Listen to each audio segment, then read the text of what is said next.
Record on this computer. Okay. Share.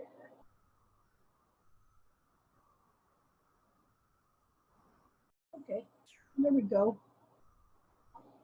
Okay, I'm probably going to have to ask some questions on stuff you've already told me.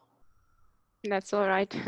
It has to do with age and stress. Age and stress, and so many people with so many horses, you know.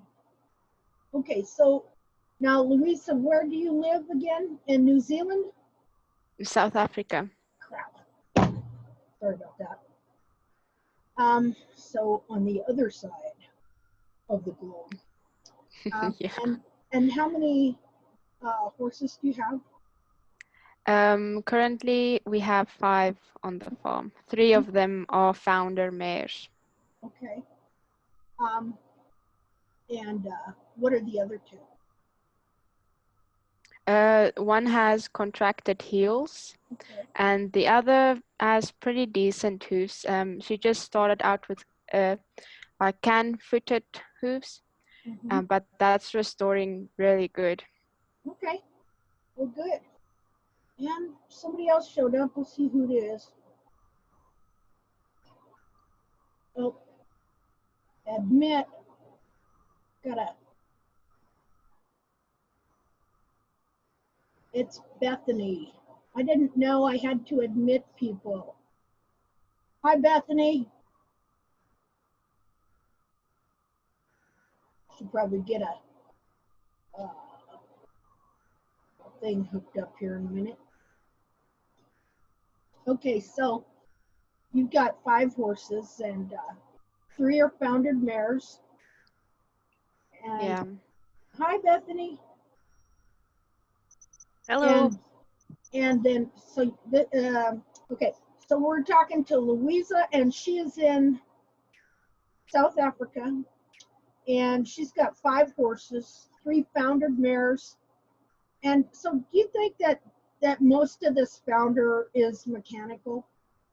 Definitely. Because if I just look at how they are getting better after as I'm restoring the hooves, I mean, it's really amazing. And as their hooves are restoring, their health is also getting better. I mean, they were all struggling with being overweight, and since we've restored the hooves and we've incorporated some herbs into their diet, they are losing weight, and they've never been in such a good condition. Wow, that's really great to hear. And just to what the feet mean, it just seems like the feet mean everything to these horses. I mean, Yeah, really, no foot, no horse, is a very old saying. very And true. we're just seeing that it's really true. And so give me a little bit about the history of the hoof care on these horses, and kind of where you came from to where you're at today. Well, on most of the horses, they didn't have any hoof care. I Okay. come from a family that doesn't really believe in it. So, and I was taught from people that was around me, and people that I talked to, they all said like you don't have to do hooves. The hooves or the horses take care of it themselves. And Mm-hmm. if you do, you only do the front hooves. You don't need to do the back. And when you do the hooves, you just trim it so it looks nice. Mm-hmm. And yeah, I was trimming one of the 5 horses, and the rest was left without any trimming. And so after I was trimming that horse for about 6 years, and then the horses got extremely lame. And first we thought it was a muscle problem because their muscles were extremely hard. We got a vet out. He gave them some anti-inflammatories, which didn't work. And when we moved a year after, we got another vet out, and he diagnosed them with laminitis. Mm-hmm. And then I really didn't know what to do, because he was telling me to put on shoes to get them off of pasture, put them in a paddock that doesn't have any grass, and weigh their hay, soak their hay. And I wasn't really willing to do that. And I was looking around for answers. And then Laiselin told me that I should start with tact and get a hoof evaluation. And so I started with that. And you gave me my first hoof evaluation on my mare Flicker. And then I started changing their trimming, and it's really been amazing, the change that I've been seeing. And now I'm very specific with how I trim and how often I trim. And I focus a lot on hoof care right now. Well, that's great. That's great. I'm glad that it's working out for you. And that testimony you just gave, you know, hopefully somebody else, you know, when we post this video and stuff, so or part of it. I'd like to post part of it, you know, and just if you don't mind, you know, just No, I as a don't mind. testimony to you know, to help other people. Yeah, and I really believe this is crucial to helping foundered horses, because I was at a point where the vet told me if something didn't change quickly, we would need to put them down. Wow. So yeah, it really saved my horses. And some of the other horse that has contracted heels, he has a very bumpy gait, and since we've been restoring his hooves, that has improved. And I think the concussion on his joints, because he is already 36 years old, you know, so the concussion on his joints is going to be so much better as, you know, the frog stay grows in and the hooves get restored. Oh, that's amazing. 36 years old. Yeah. You know, and that a horse can improve at 36 years old. Wow. Yeah, that is amazing. It is amazing. You know, I'm loving to hear this, you know, because I know what it's done for my own personal horses, you know, my gelding and my mare before she passed on, and then now my gelding and how he is out here. Like I have a pasture, it's about an acre, I guess, and it's soft sod here in Kansas. And it's been so rainy and so wet, and it gets so slippery and so muddy. And when I take the pony out, you know how they have a fit when you take their friends out and stuff. Oh, he just has a fit, and he runs around that pasture, and I'm like yelling, whoa, whoa, you know, because I'm afraid he's going to turn a corner and slip and fall down. You know, he never falls. It doesn't matter how slick it is out there or what he does, he never falls. You know, and what that shows me is the traction also that the correct foot gives these horses, you know. Yeah, and even the muscles. I mean, I'm a equine myofunctional therapist, so I basically do massage on the horses. And on these three mares, when I started with working on their muscles, it was a mess. I mean, the muscles was so hard, I couldn't move them underneath my hands. And if they get sore from their hooves, or they move differently and their muscles take strain, and that impacts how, like, the pain they feel in their muscles, the blood flow that goes to the muscles. So the horse that has the best hooves right now has the best muscles as well. Wow. That's great. And coming from somebody that works with horses like that, see, that's something you really notice. Yeah. You know? So this horse that we're looking at here that you've posted, let's see, you posted quite a few pictures down here, I see. Yeah. Okay. Let me see which picture I got here. This was in October, November, just about 4 or 5 months ago, 2019. And what horse is this that we're looking at? Her name is Paige. Okay, is this her right here? Yeah, that's the one that I'm struggling with right now. Okay. And is this a current video? Yeah, this just happened a few days ago, and there's another video that shows she isn't even stepping on the hoof right now. She's just like jumping to get around. And at first I thought maybe something with the muscles because it just drained, and the muscles being so compromised already, anything can just tear, the muscles can tear easily. So then I thought, yeah, maybe muscles. Then I thought maybe hoofs, because there's also something that's not looking right to me.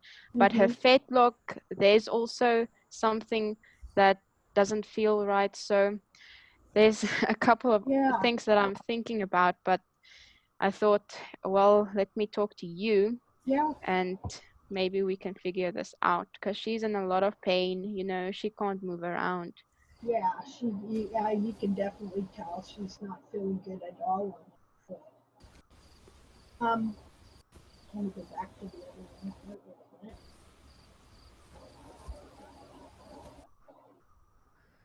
Oh, lost. Back there. This is that foot? But Yeah. that's an old, do you have a current picture of that foot, or is this?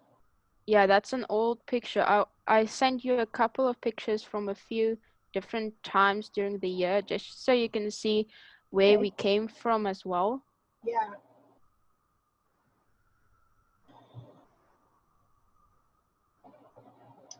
Well, I can definitely tell that she's got, that the foot is rotated, and that she's growing a new capsule on and growing an old capsule off, and is probably, the foot is probably bent, and the cartilage pulled under here. Well, you can see that from the curve. Yeah. That the cartilage is pulled under. Where there's also going to be a laminar wedge right here. It's also pushing her toe back this way. So she's walking on a bent foot to begin with, instead of a flat foot. Like when we look at the capsule, we look at this part and we think, oh, that's the bottom of their foot, you know, but it's not.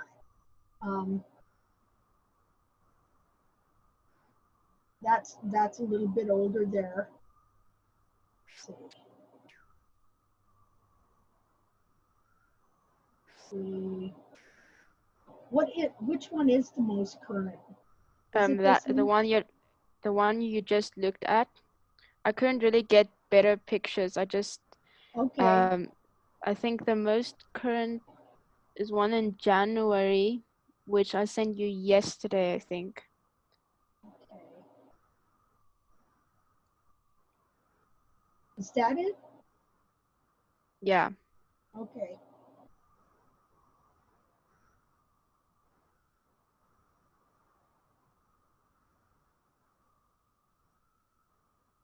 This would be it here.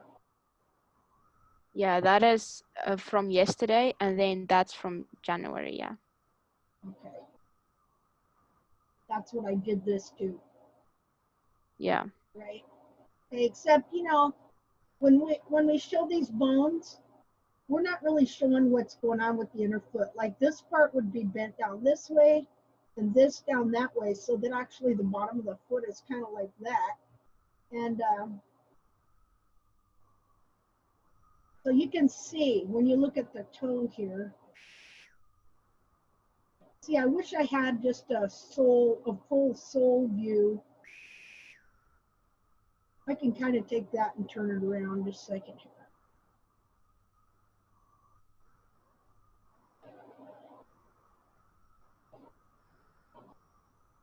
Let's see.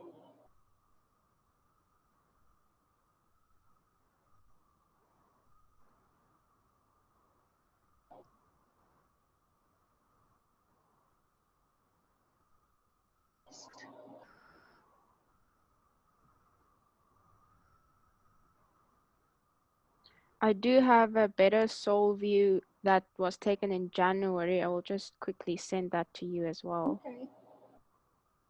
This is yesterday, right? Yeah. Okay.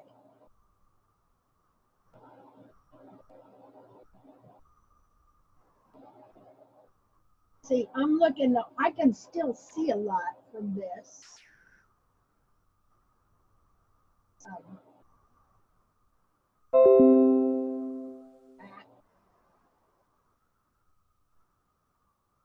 Put it into a different program here.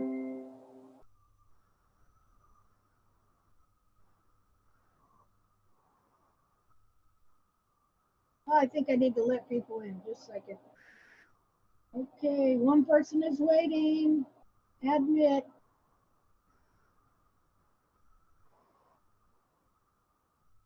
If somebody happens to hear somebody and I don't hear them, will you let me know so I can let them in? I guess I set this up so that I have to admit you. So, okay, so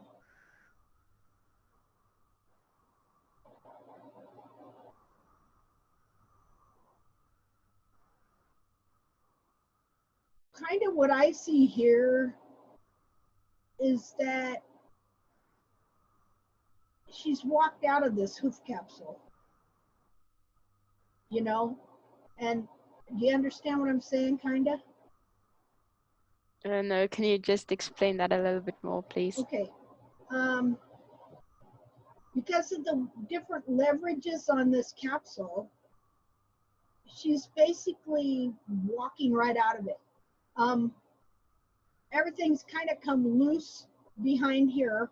Her foot really, like her heels aren't really in where the heel would be right here. Like, okay, this area here is not her actual heel. This should be the heel platform that's growing from the internal heel.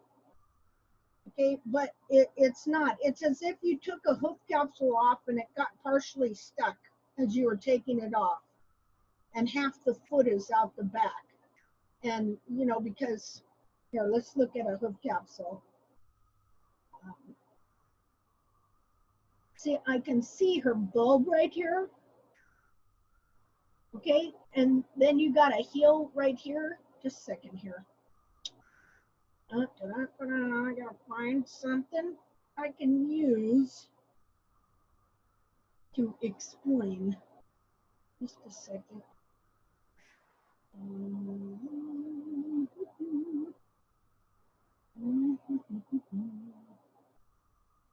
Let me find something to use.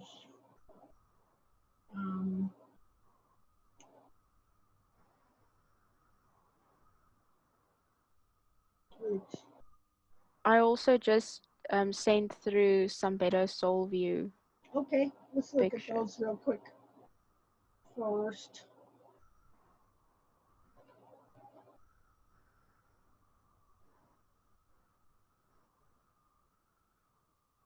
Okay, and this That was about 3 weeks ago.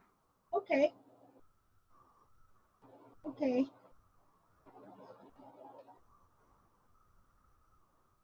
Okay, you see how big the bulbs are here? Yeah. Okay, well, this shows me that she's walking out of this hoof capsule. The bulb skin, her bulbs are hanging out the back of the capsule here, and the heels are very far forward. And so probably what she has done here is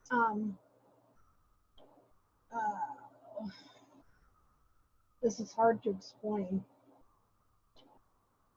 You see how stretched the bulb skin is here? Yeah.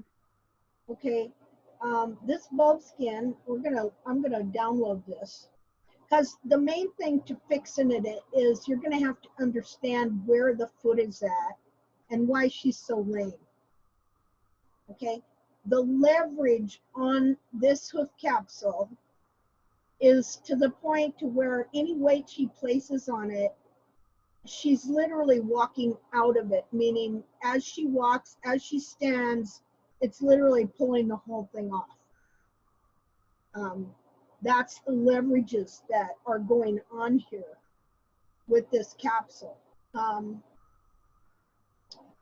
Just have to try and think of how I'm going to explain this to you. Well, first let's start by downloading this picture and opening it up. Okay, and then looking at another picture that has, again, somebody wouldn't mind if you hear somebody cling in and I don't hear them, let me know. Okay, so we're gonna just enlarge this. Okay, so see these big bulbs, not really supposed to have that. Like, I'm wondering how high it is from, how many inches you got from here to here? 2 inches. 2 inches? Yeah.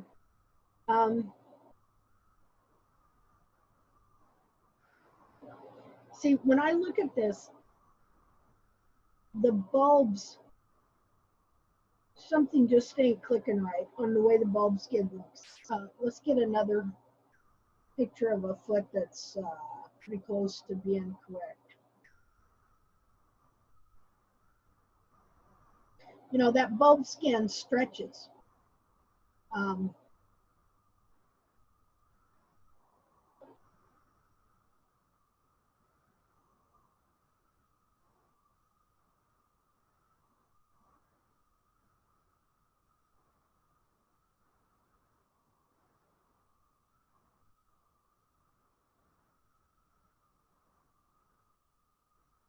Where'd you go?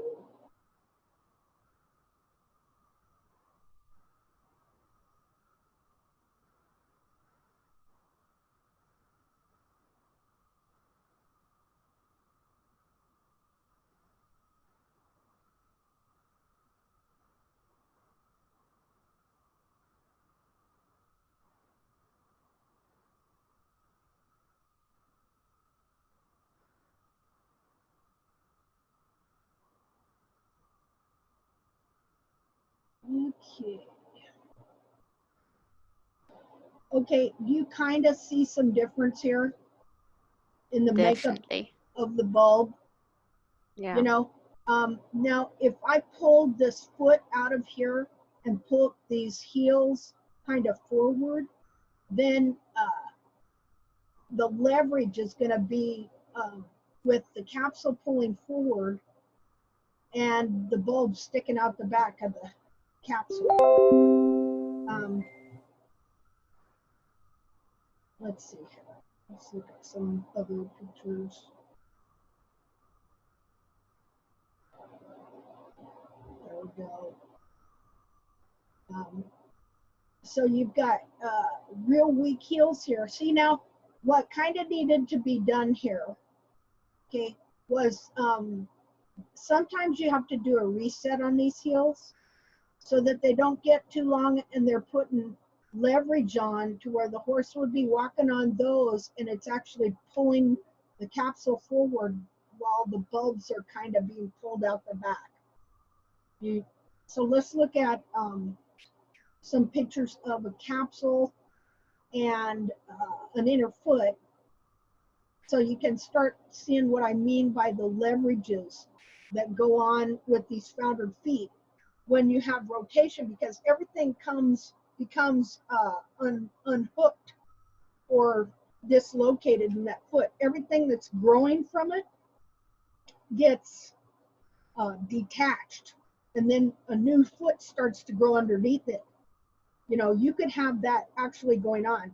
If she has pulled that capsule loose from the areas that were growing it, then another set of foot starts to grow underneath it. Which, let me look at that sole picture again this minute. I want to get that sole picture up here too.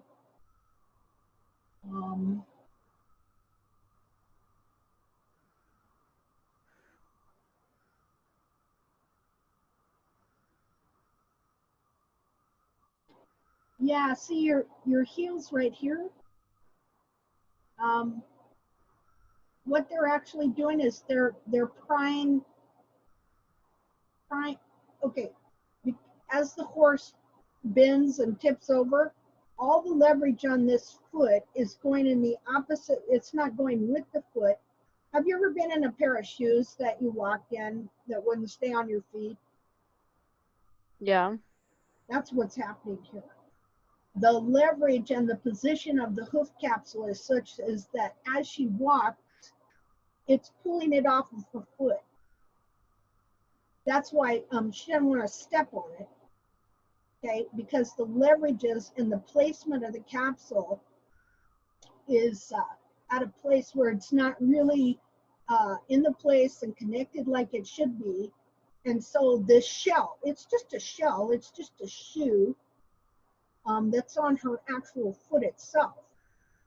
And so since it's displaced and she could have torn some of the heel loose here, you could have a whole new heel even growing under all this, okay? And then there's a lot of leverage here around the toe, you know, on the wall. And so just the way it's positioned, as she walks, it's got the effect of being pulled off. See, I had a horse. I have some horses I trim out here. I've been trimming them for 10 years for another guy. Well, I just don't get out there like I should. And so I didn't go out there for like 5 months. And then when I went out there, I mean, one of the horses was fine. They have bad feet anyway because I trimmed the heels out of them for years, you know, like I did my own horses. Thank God I wasn't doing a whole bunch of horses. And so the one horse was fine, but the other one, his toes, different things had happened for his foot to get so long that it gave him mechanical laminitis. And so I noticed when I went out there, he was laying down. He had never done that before, and he'd never gotten this before either. He was laying down. And so I trimmed the one horse, and then I went out the next day to get him, and he was up, and yeah, he definitely had laminitis. And what I eventually found was that his hoof capsule, the leverages on the hoof capsule have become such that he had kind of pulled it off. And so the sole was detached, the sole, the frog, the bars, all the bottom had become detached, and he was growing a new foot underneath the old foot. And of course, then too, that also causes abscessing and different things going on. So eventually what happened was I wound up taking off a whole sole that had been detached from his foot. Now, we'll look at that, but first I want to show you some cadaver feet so we can get an idea of what happens. So this has been a big thing to me here lately, really realizing that we are dealing with a horse that has, you know, like if we were to look at this, you know, okay, this here is just a shell. This is just a shell. Okay, I gotta let somebody in. Wait a minute. One person. Oh, hi, Juan. Did I let him in? Oh, there he is. Welcome. Okay, so the thing that is really been driving home to me is that the true foot of the horse is not this thing you're seeing here. This is just a shoe growing from what's inside. The true foot of the horse is what's inside of here, and it's connected to a horse. Just like if I was to look at your foot or at your foot in a shoe, okay? The real foot there is not that shoe I'm looking at. The real foot is what's inside of that shoe, and that person that weighs 100 and some pounds or whatever, that's attached to that foot. And so that foot has to have a shoe that fits it in a certain way so as not to create leverages that give it blisters. You know, you know, if you, I don't know about you, if you've ever put on a flipper and tried to walk, or I bet Juan has, because he lives in a country where there's oceans and stuff. I don't know. But a flipper or a clown shoe or shoes that are too big, like when we were little, we used to put on our mom's shoes, you know, it was easy to walk out of them, you know, because they don't fit, and so the leverage is not right. Okay, admit. Okay, so I've been driving this point more and more home to me, that the real foot is what's attached to the horse, not what grows from it like a shoe or a boot to protect it. And so this thing has to fit a specific way, or the horse can walk right out of it. In fact, we've seen several cases of that. Here, when was it? Several months ago. Some guy had 2 feet that they trimmed that horse so bad and trimmed so much of the heel out that that horse had slipped off both capsules. I don't know if anybody remembers seeing that. It was really horrible, you know. So given the leverages, like say if this toe was to grow real long like this, okay, can you see how the horse could walk out of the capsule eventually? You know, but usually what happens is, though, the hoof just distorts and grows this way, and the foot rotates and stays connected into that capsule. So, just a minute here. So I want to find some dissection pictures here, and I want us to think about this. Because if we're ever going to really be able to help these horses that have laminitis, we really have to be able to understand that the horse has a foot, and that something has happened to where that foot has come loose in that capsule. And anytime the foot comes loose in this capsule, you have basically a dead capsule to a point, with a new one growing on in the new position of the foot. So let me find some, where are dissections? Just a minute here. Okay. Let's see here.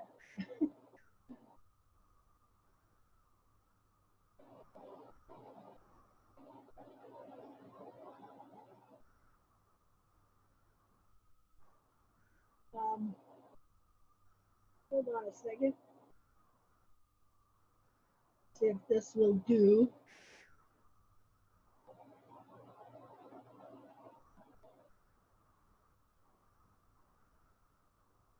Well, go ahead and look at these for a little bit. Okay, so here's your horse's foot, and there's his leg, and it's attached to what, a 1,200-pound horse? You know, here's the hoof capsule. Oh, yeah. Here's the hoof capsule, and I got distracted. I just had somebody come in with a notepad that was said on it. Has Donnie always had a cough? Because we're taking apart our deck, and we have this friend of ours who's kind of an older guy, you know, and he's over here. So my son was over here concerned.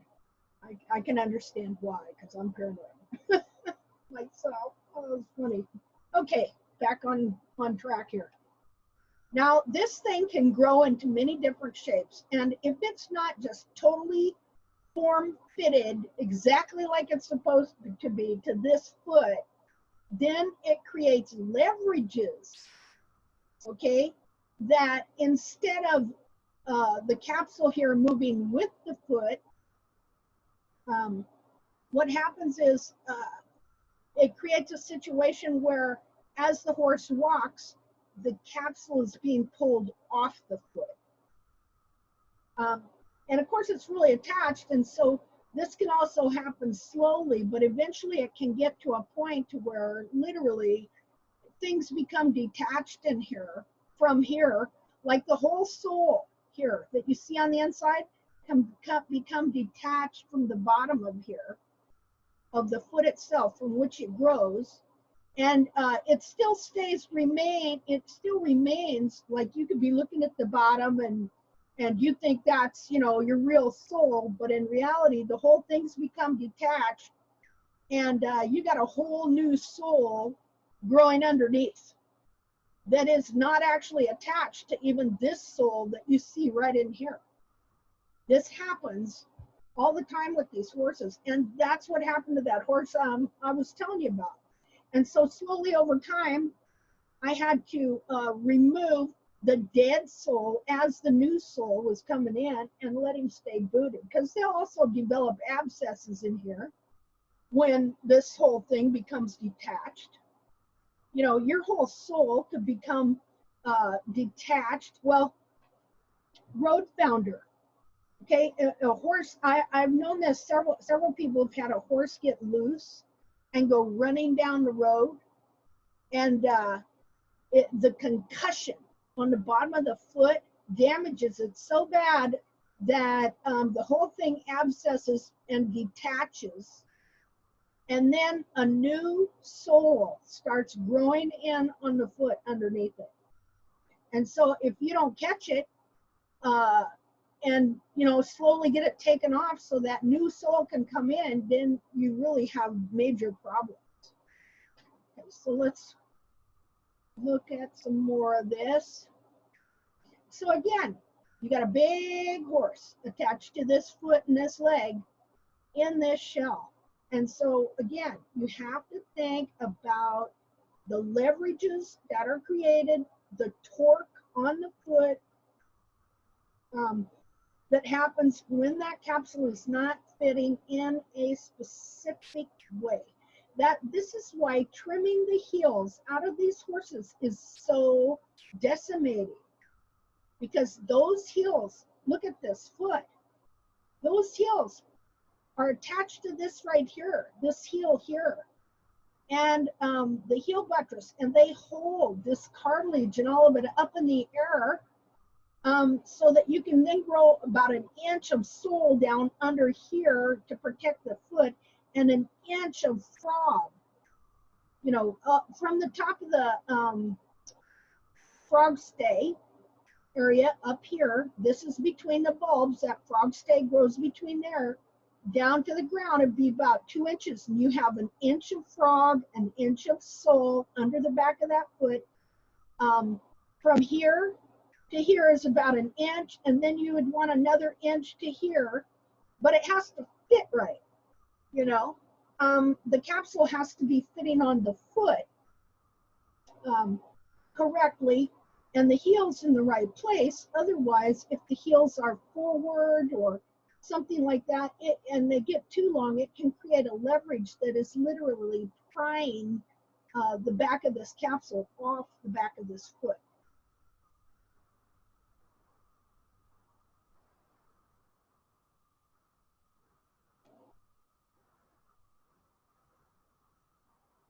So, you know, let's see here, a second. Okay, I'm making sure. I gotta admit somebody here. Big Black Book. Who is that? I just admitted that person, but it's not working. There we go. Who do we get here? Hold on. What is that?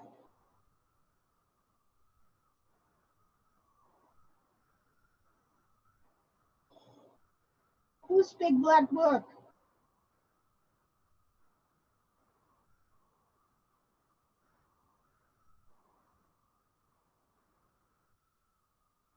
Probably somebody trying to do that Zoom thing where they bring in bad pictures and stuff. They've been hacking into Zoom meetings. Oh, they have? Well, yeah, so I wouldn't let anybody that you don't know in. Okay, well, I wonder how I get removed. Sorry, you're getting removed, big black book. Goodbye.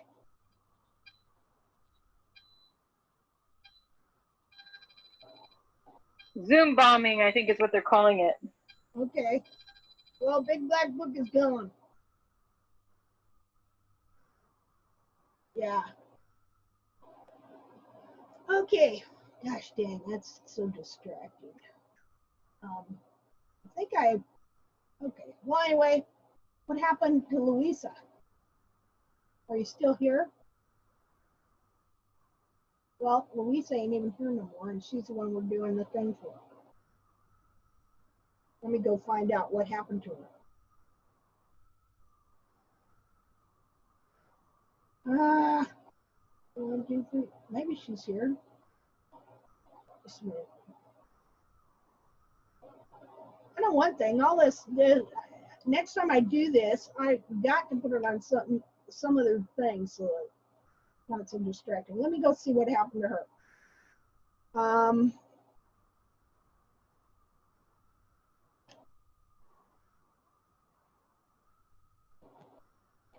Escape.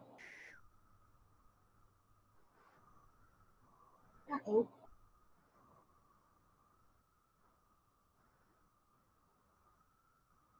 Okay, I'll have to remove that.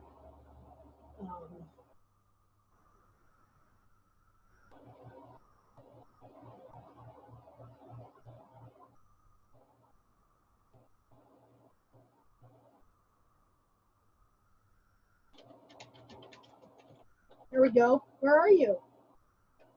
Are you still here?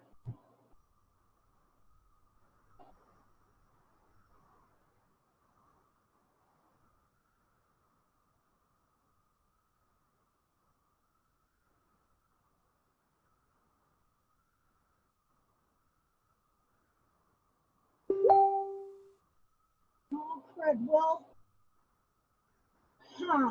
I wonder what happened. Just a minute. Okay. Oh, okay.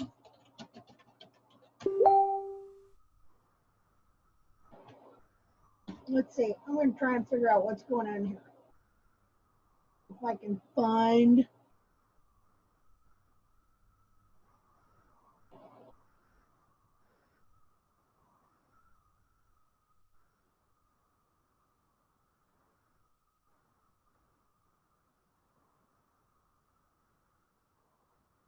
Grapes. No.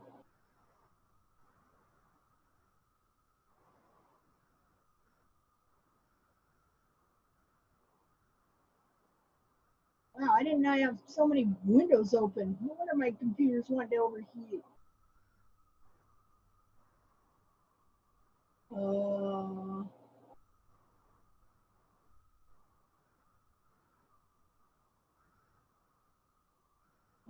That was the horse I was telling you about. The whole sole of his foot came off.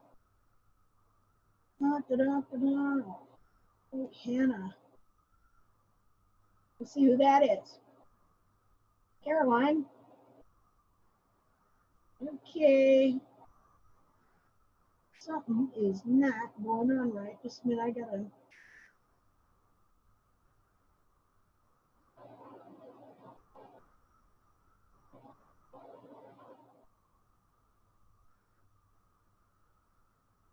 Admit. Let's see. Okay. So anyway, if anybody wonders what we're doing, you just joined us. We're talking with the gal from South Africa, but somehow she got kicked off, and now we're trying to get her back. So that's what I'm doing, and I've also lost. There we go. I'm gonna stop that for a minute, and I'm gonna go see if I can help her get on. So I want to stop recording for a second. Okay, there we go. Let me get share on again. Okay, and bring this up. Okay. When you have laminitis, it is a lot like taking a hoof capsule off. okay? The hoof capsule does not come off easily, right? But if it's coming detached in little places, and it's not just, it's not just coffin bone rotation. If this toe moves, sooner or later, the rest of the whole foot's gonna have to move, right?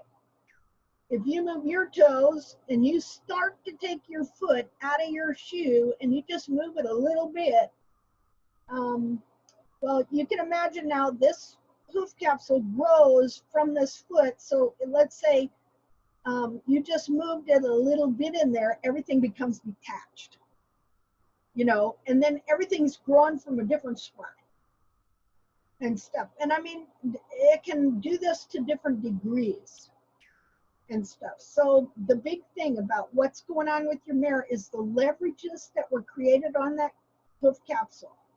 And what is happening now is every time she touches down or anything, it's like she's pulling it off her foot.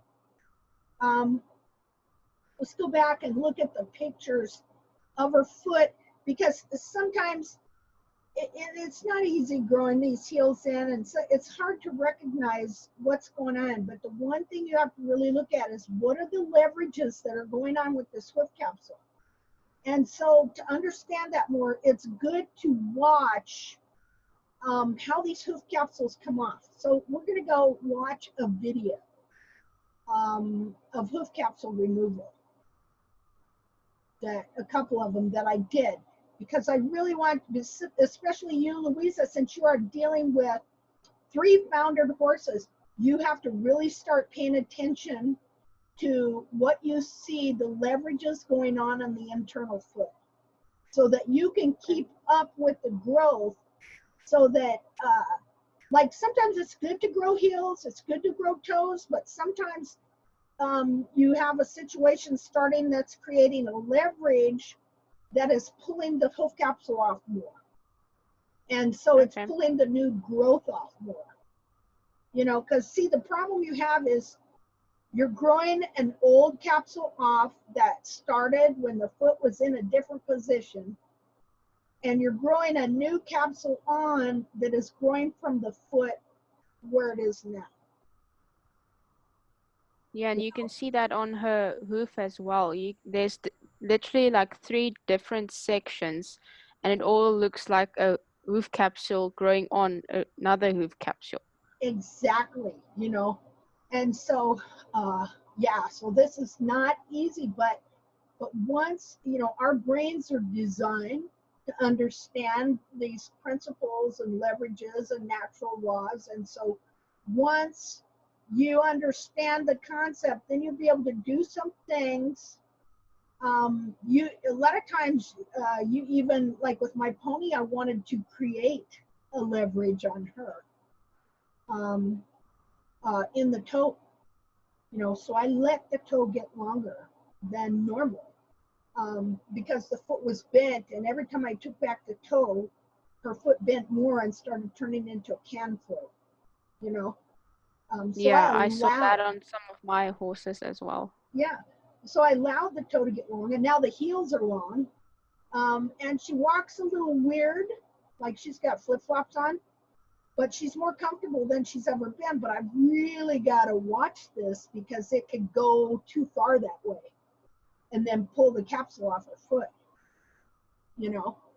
Do you think that's what's happening with this mare? Yes, I do think that's what's happening. I think she's probably really detached, you know.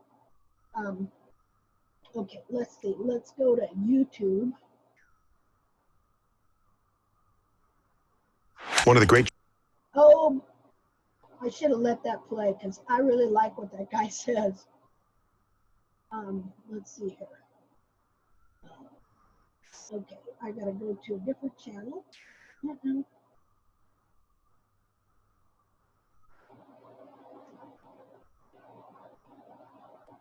Let's switch. Oh, I can't remember where I put it. Maybe it was on this one. Let's see.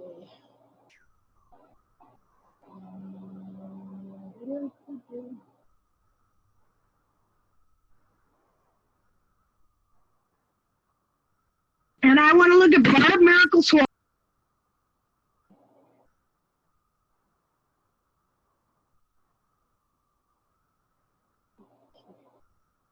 I think it's on a different channel. Just a minute.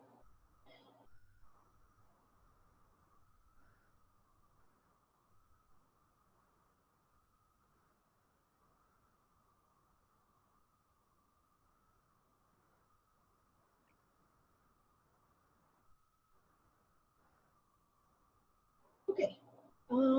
Let's watch this hoof capsule removal video. It's only about 6 minutes long. Tell me, can you hear this? Okay, so I'm out here in the shop. Yes. Okay. Okay. Can you see it okay? Is it big enough? Do I need to make it bigger? It's fine. Okay. Where I have hooked up the foot to a vise. Just a minute here. So you can kind of see the vise. See what I got it in? I have the foot wrapped here in that. Okay. And there's a lot of junk in here, so don't pay attention to the man behind the curtain. Okay. So what you're going to find here is when you start to pull on this up here, here, I'm going to get that up here. I hope you can see that. Okay, see this and see the frog stay? Got it just a little bit loose in here. Okay. All right. What I'm going to do, when you start to pull, you'll hear just a tiny bit. When you start to hear a tiny bit of a like that, you're on your way. Now you got to pull hard. Okay, so I get my fingers under here, and we'll see if you can hear it.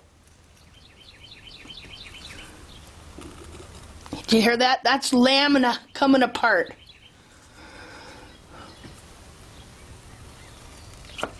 Okay, see how I got this half already. Okay, now I'm gonna just work on the frog stay a little bit. Now the frog stay wants to come undone. Now I can stick my finger clear in there, clear down to here. So you start on one side and that lamina starts to unzip, and then it'll just go zip like that. Now if the foot was meant to bear, if the lamina via the hoof wall was meant to bear the weight, it surely wouldn't do that. So here we go. It's going to come off now. Okay, I'm going to just take it easy. I don't want to tear. Maybe I'll try getting this side a little bit. This side is way more hooked. Well, let's just take it slow.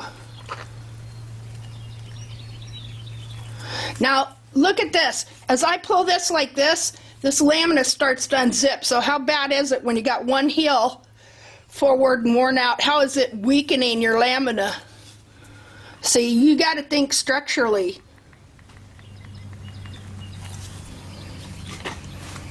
Okay, now I'm going to try this side. Oh, tighten them.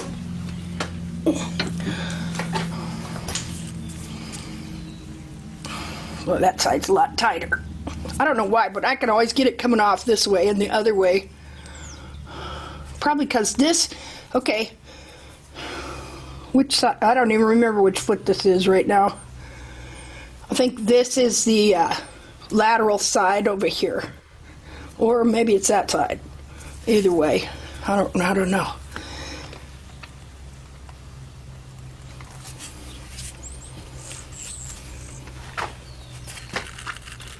Hear that sucking sound? Oh, there we go. It's coming off.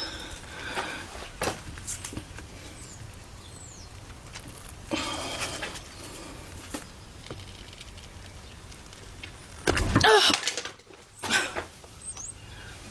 And there we go. Ta-da! Boy, and does it smell. Yeah, it usually does. Finally, when it finally pops, it pops off like that. So, there we go. Let's see. Ta-da! So this is the horse's foot, and again, it's one piece. It's not a capsule with one part. The capsules always come off like a shoe. Okay, and this capsule is meant to grow on there and support and conform to the real foot. But what happens when horses are trimmed inaccurately, especially in the heels, it starts making the foot conform to the distorted capsule, because from here, from right here back, 2/3 of this foot is cartilage and fat. See, this in here, the only part that's bone is right here. The whole rest of it can be distorted and deformed. Okay, well, that's super awesome. Again, yay. Hallelujah.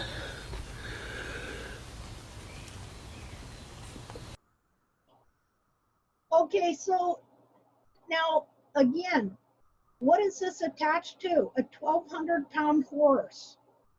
You know, so you've got all the weight of this foot inside of this container. And so if this container ain't just right, it starts creating a leverage that does exactly the same thing as I just did here. Okay, it starts pulling on this lamina. Okay, like let's say you have one heel way in front of another, that is creating the same leverage every time that horse walks as what I was using right here to unzip this lamina all the way around. Zip. You know, most of the time though, the whole hoof capsule doesn't come off, but lately we've been seeing that a number of times due to the severity of how people are trimming the heels out of this horse. So now I had restored a lot of her heels, but if she would have died in the state when I was really trimming the heels out, there would have been nothing back here. I could have easily just pulled that hoof capsule off in less than half the time. When you have laminitis, like what you have going on with this mare, is the hoof capsule is so displaced that it is literally being pulled off of her foot.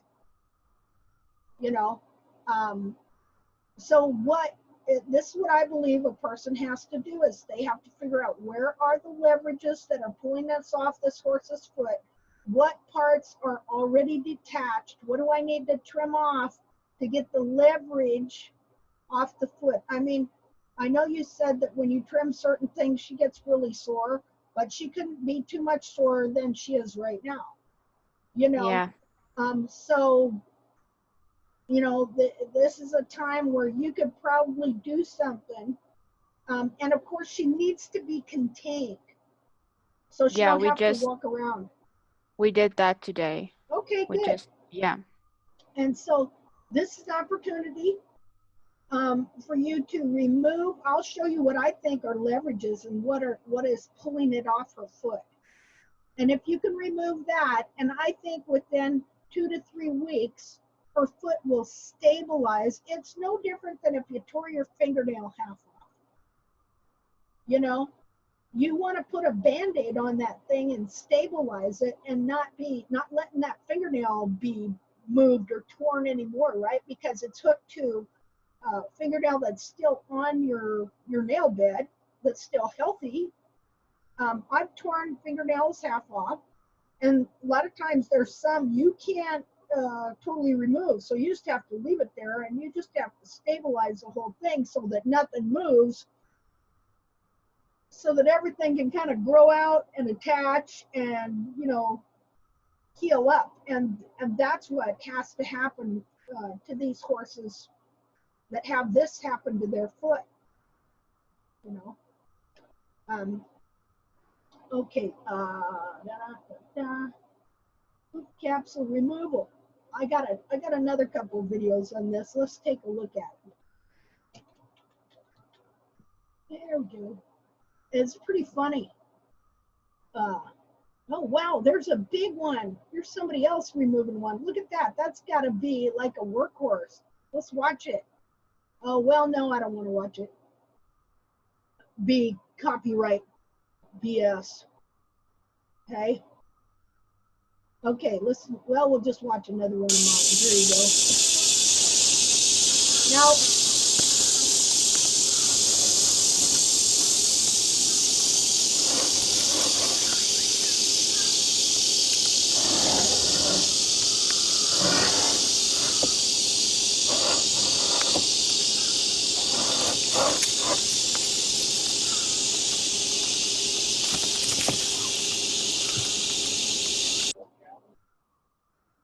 yeah, I'm still on here. Okay, I wanted to explain something that, okay, this was in 2017, but she died in 2016. And nobody else has shown up that I need to let in, is there? No, okay. Uh-oh, oh yeah, okay, Louisa's still here. I wanna make sure you're not gone, you know. Okay, so I really trimmed the feet out of this mare, okay? And so then I had been restoring her feet actually for 2 years, even before I learned about the heel buttress, simply because I thought nothing else was working, let's grow some heel, you know, because I thought she had run forward heels and which she did to a degree, but they're more trimmed out heels. And so mechanically, I was thinking, I want the horn tubules to be stand up straighter, so I will grow the heels, because then the ones in front, they will help all this process. I wasn't doing it because I thought, because I knew about heels. Well, she started getting sounder right away. So even though she died in 2016, which I didn't really discover about the heel buttress itself until January of 2016. But most of 2015, I was regrowing heels on her and on Valor.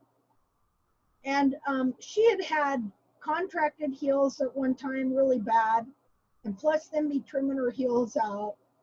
And so when she died, this is the shape her foot was in. At the time, I didn't realize that her cartilages were still pulled down and curved under the foot. At the time too, I didn't know about the frog stay that you see right here. It wasn't until I did these dissections and I had been looking and staring at this thing in the back of her foot, to see when you remove all the hair and then you soak the foot, it engorges the frog stay, which you don't notice half the time unless it's wet. And so, so anyway, it was then when I started looking at this thing, even before I removed the hoof capsule, I was like, what's that? You know, and stuff. So, big epiphany going on there. And so I thought this was, you know, pretty much the frog stay until then, as I was restoring heels on other horses, they had way bigger frog stays, way wider frog stays, like from here to here, that wide. This one's pretty narrow, you know, and it's kind of wrinkly. Well, the reason it's wrinkly is because it's supposed to be wider, and her heels were actually supposed to be about out to here. So she still had some contracted heels. So anyway, I just wanted to explain some of that. Okay, so we're gonna watch here. I want you to think about, what if the foot is moved that much? You know that some horses have a foot that is detached that much in back from the capsule, but you see this periopal skin here? This periopal skin doesn't become detached right here. And this periopal skin will stretch clear up to here.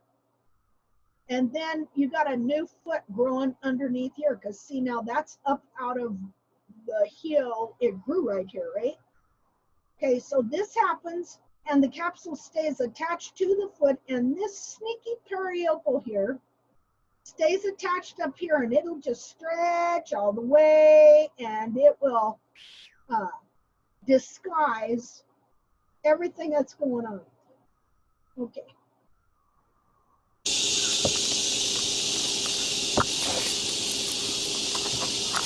If it even just moves a little like that, your heels will become detached. Now see indicating leverage here if the toe is really long.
Okay.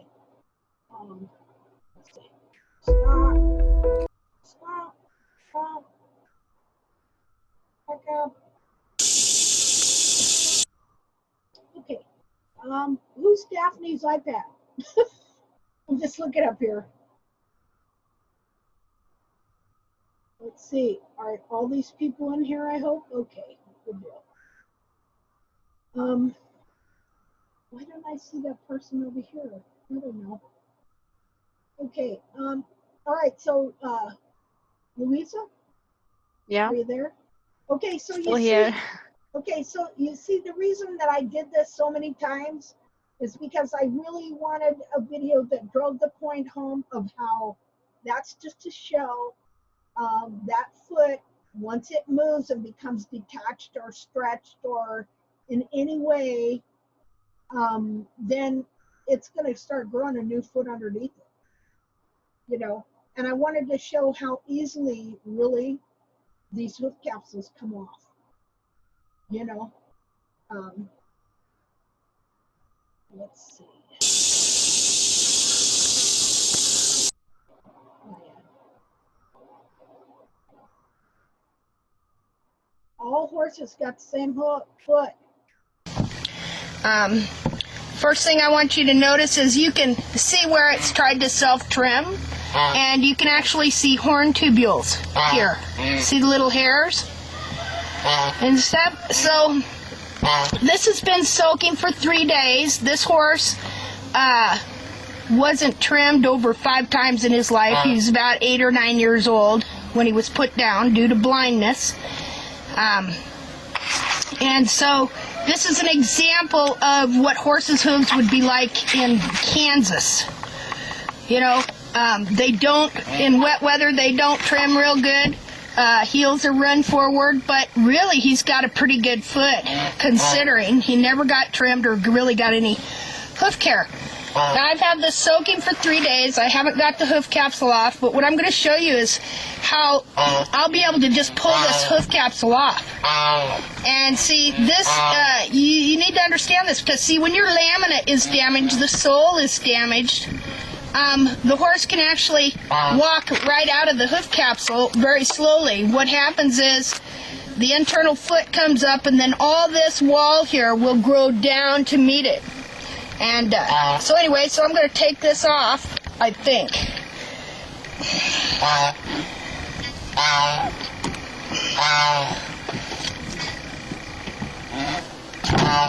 There we go.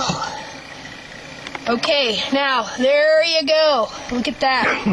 That is absolutely beautiful. The internal foot. Now, I just pulled that off. So you can imagine when it got laminitis, what happens. Right? There we go. Flies are bad. So this foot was compromised to begin with because it was very run forward, had a very weak frog, and weak in the heel. So this is more like your mare's foot. Just a minute, I got a cough. And so you see the difference in how I pulled that one off and the one that I had restored heels and frog on that I pulled off to begin with. Yeah. You know, so so the horse literally pulls his hoof capsule part of the way off. It makes it even worse leverage, and now the other one's growing on, you know. So anyway, let's go look now that we've done that. We'll go look at your horse's foot, and then I'm going to show you a couple of videos of this horse I did that had mechanical laminitis. Oh, somebody else is here. Do I need to let anybody in, or are they all able to come in now?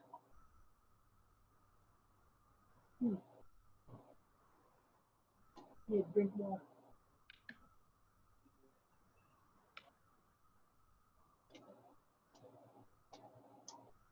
Okay, let's see.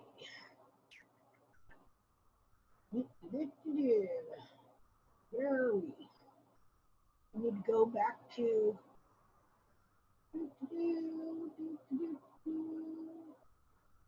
Oh, wait a minute.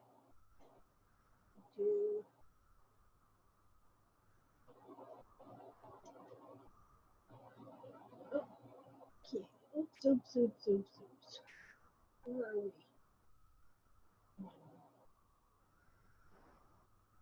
I don't know how did I get on that page? Go back to my page. Up to here. There we go.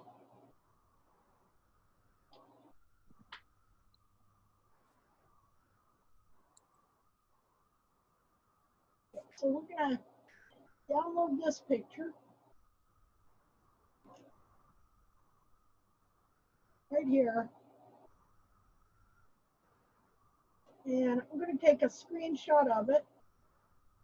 Just a minute here.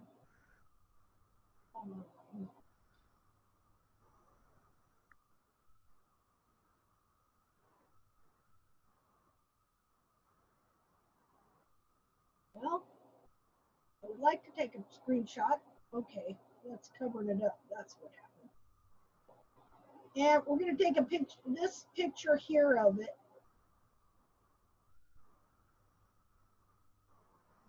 And we're going to put it in paint. Move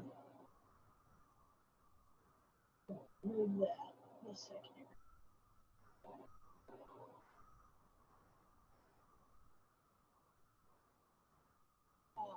We're going to put it with this picture here. We're going to see. Now, you see the cartilage here? Yeah. That's telling us that this cartilage is being forced and pulled down this way because that's not the shape of cartilage. Yes. Okay.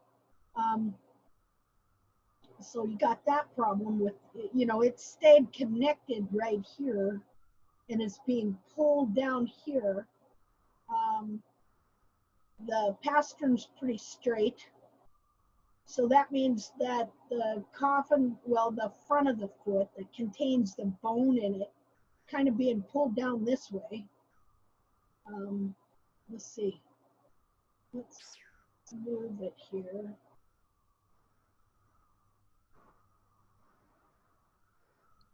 Go.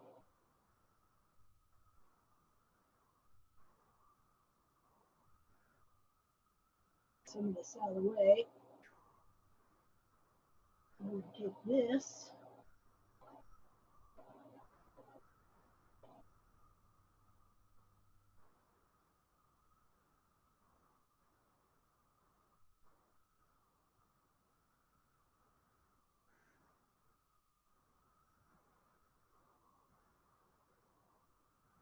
It's right here. And just a second here.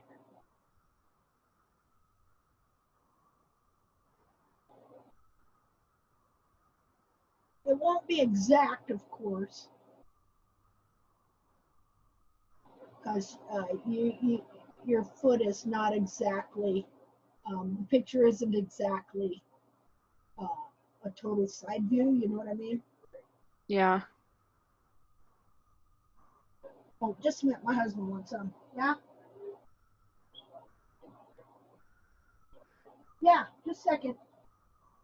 I'm gonna have to, we're gonna have to take a break here in a second so I can go and give my husband a hand with something. Let's put this over here.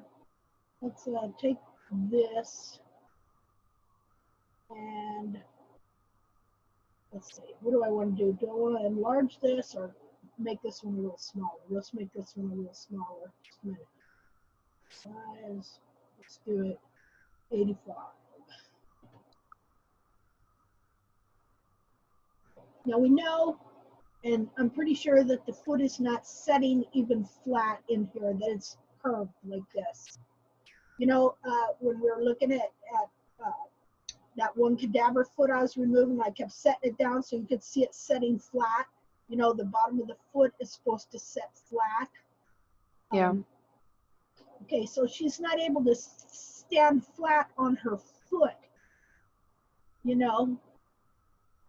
Just do this. Okay, so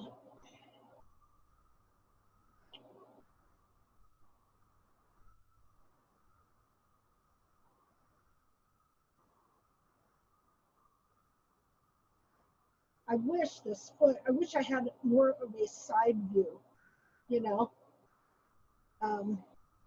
Yeah, I always struggle taking on the one side, I struggle taking a perfect side view. On the other side, it's fine.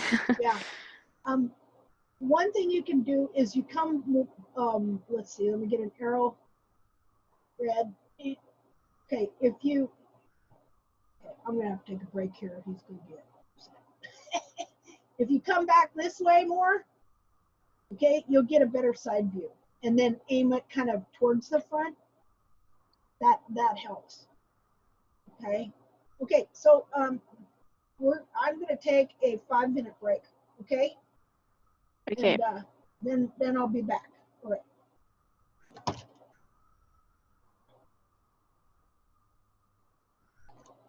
I mean, if you guys want to talk among yourselves, that's great.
Okay. I'm back. They didn't need as much of my help as they thought they did. Okay. Linda, I just sent you another side view. I think it Okay. might be from a better angle. Okay. Dun, dun, dun.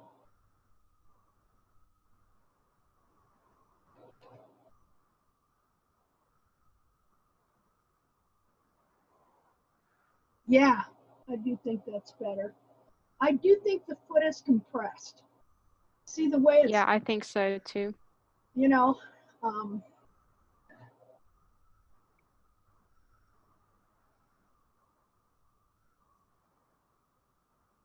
this was just, when was this taken? The same day. March 11th. Oh, okay. I don't even know what day it is. What day is it? It's April. Okay. Life is a blur.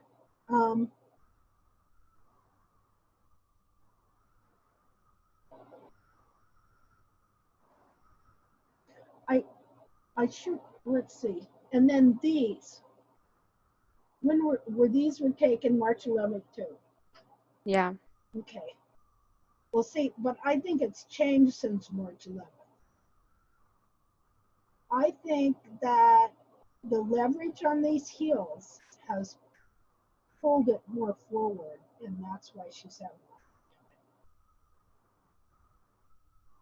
you know, a lot can happen in 3 weeks, Yeah. you know, because So, it's already, perhaps the heels got longer, obviously, and the toe as well, and that's yeah, both putting leverage on yeah, the hoof and inner foot.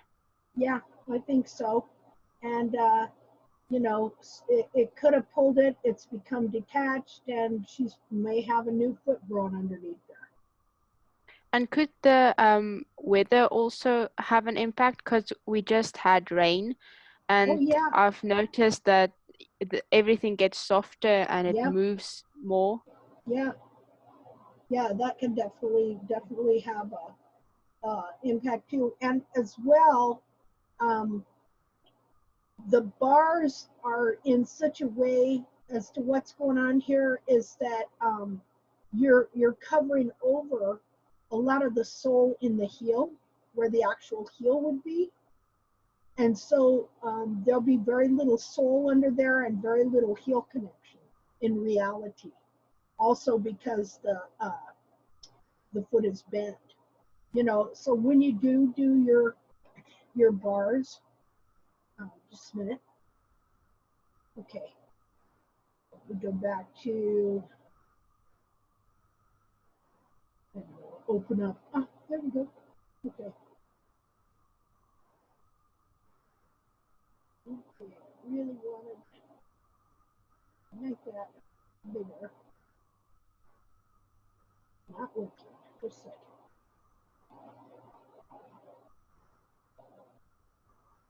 Okay.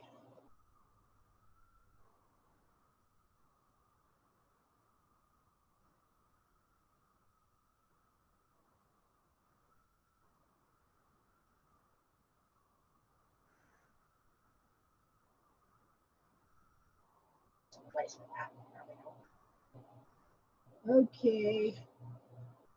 So make that smaller. Okay.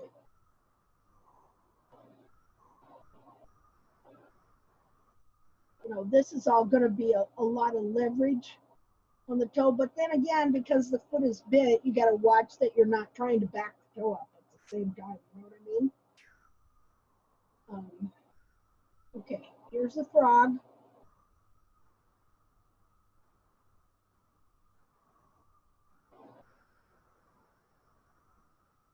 Like so, and so.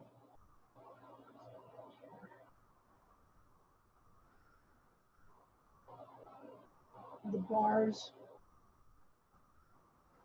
Just see this little bit in here. I guess it's not too bad. Oh, come on, stay in there.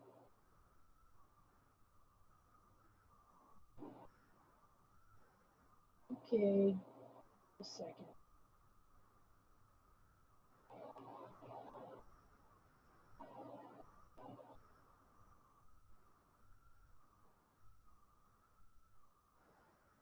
I guess that wasn't as bad as I thought, but you still want to clean this up in here a little bit more. Do you understand what I'm saying? So that it's not over this part of the sole. But Yeah. this could be a lot different. I mean, you want, when you're doing your trimming, you do want to see more definition in your bar right here, because I'm sure if you put the knife to that right there, okay, and followed the bar over, you're going to find a lot of dirt under there where the bar has grown up and laid over the sole. So we really want to try and keep the bars a little more defined, and the platform of the sole here a little more open, because and of course this is bent forward too and pulling the bar with it. So then the bar grows there, and so we have to bring them back a little bit more than that to start bringing those bars into alignment so that the inner foot can move too. Let's see here.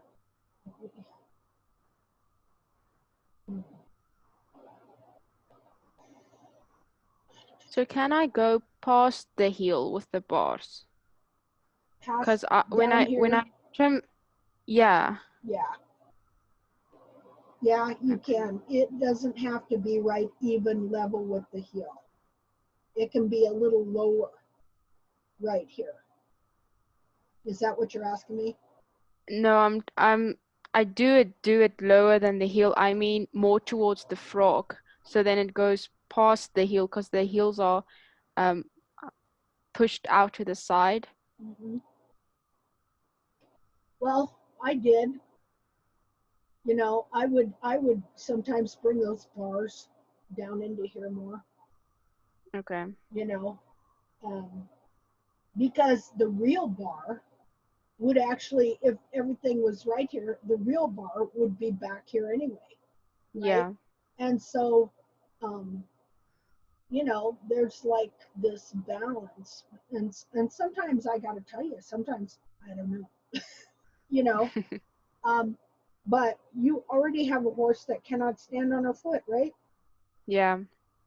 You know, so you know, minus jerking the hoof capsule off, you know, I don't see anything you're going to be able to do here that's going to totally hurt her in any way if you do something to remove leverages so she's not pulling her own hoof capsule off every time she stands. See, that's what I did to this one horse. He was not able, well, one foot he was really bad on. You know, he couldn't, when I went to trim him, I went to pick up one foot and he flat wouldn't stand on that other foot. So I thought, okay, well, I'm going to trim that other foot. I'm going to remove what I think are the leverages that are affecting him, that's keeping him from standing on that foot. And so I went over and I did that. And then when I went back to the other foot, he was able to stand. So I had determined it rightly, you know. And so when you go out there, you know, you've seen what the inner foot looks like. And so try and just look and see, well, what could be causing the leverages on this foot? You know, have the heels come off more? Has the periople bulb skin stretched more? You know, to where her bulbs look big? because that would mean the heels had slipped way down and forward on her foot. You know, does that And how make do you sense? get that back? How do you get the heels on the inner foot to move back when it has slipped forward? Oh, goodness. That's a good question. You basically have to grow them back, because once it's forward like that, that's where that hoof capsule is going to be. But as the foot gets more solid, now I can show you my pony's foot. Well, I'll show you how my pony walks in her odd feet. Just a minute. Let me think about it. And because she was mechanically foundered, terrible. She had good feet, normal feet when I got her. Pretty much, I think. And which I kept thinking I got her in 2012, but I actually got her in 2010. We got her for Christmas and a cart and everything like that. And she had never been foundered or anything like that. She was perfectly sound, but then I started trimming her, barefoot trimming, with the same principles I was using on the big horses. And first thing I did was trim her into club feet, having little teeny tiny feet. I didn't know that because it happens so gradually. You don't realize you're doing that, you know. But I had been taught, you know, by people to take the heels down to here, right above the periopal flat. From here to here is 1 1/8 inches. Okay, so what I did in my mind, I just reduced everything visually, because see, what Cheryl Henderson taught was that where the periopal flap is right here is the natural end of about where the heel should be. The heel should be right about here. And so whether you measured it 1 1/8 inch to there, or you just brought the heels down and back to the widest point of the frog, it all goes to about the same place, which is right there. And so when I would look at the pony's foot, I was doing the exact same thing on a smaller level. And so I trimmed her heels out in the same way you would trim out a big horse's heels. In the same way I trimmed out my gilding heels. Well, these cartilages, they don't like to be down here. And so everything would start letting loose and pulling up like this. And so this periopal skin would stretch from here to there, as you know, because you're lowering the heel on the capsule, but the foot says, well, that's not where I belong. You know, all this is cartilage and fat. Fat, when you push on it, what's it do? It pushes back. So even though you're pulling the foot down, the foot wants to be up this way. And so when we look at your horse's foot here, that's what I see going on in the very back here. This periopal skin is very thin looking. You know what I mean? Yeah. I can literally see her bulbs just sticking up here.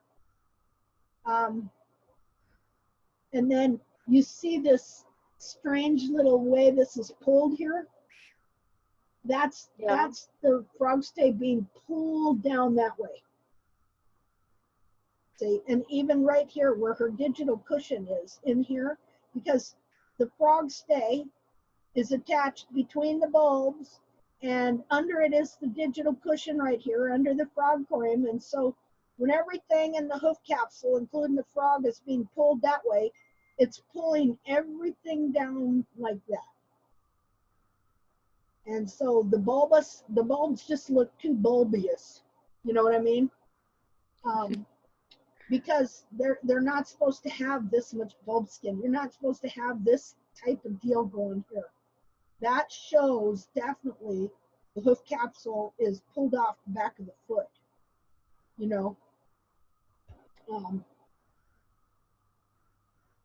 See, even there, whenever, like this is quite a while ago, okay, but still, you know, the way that curves down, that shows that all this has been pulled down there. Well, it's pulled down there, but it don't want to be there. You know, just like I always use the example, if you take your finger and you shove the tip of your nose over the side of your face, it's constantly pulling back, you know, constantly pulling back. And when you let it go, what's it do? It springs back, right? Well, so even though we're trimming the heels out of these horses, or it happened naturally in your case, okay, because the same thing that happens when you purposely do it by trimming, rasping, can happen from leverages. The feet, like if the heels get too long here, well, of course, that's going to create a leverage where the horse is walking, and then that's pulling it off of the foot, you know. So just the natural leverage of the long heels and long toe pulled all this down under the foot like that. But again, that does not want to stay there.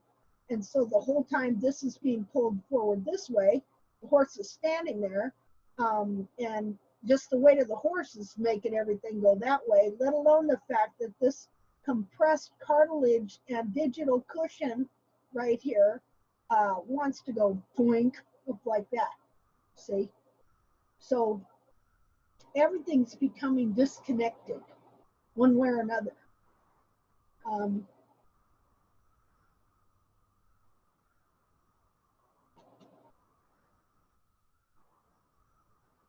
Sometimes it helps too, like right now we're looking at a big picture. Sometimes it helps to take and look at the picture from several different angles. So, was this the one you just sent me? Mine, Yeah. right? Okay. So we'll do that. See, because it really makes a difference, I notice. Sometimes you're seeing it too close. Sometimes you need to see it from a bird's eye view.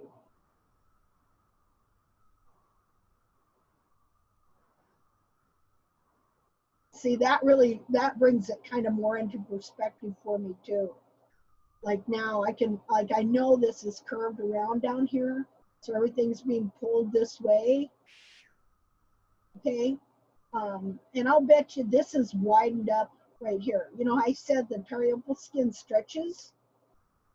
You know, the back of this foot might have just come out of there. I don't know.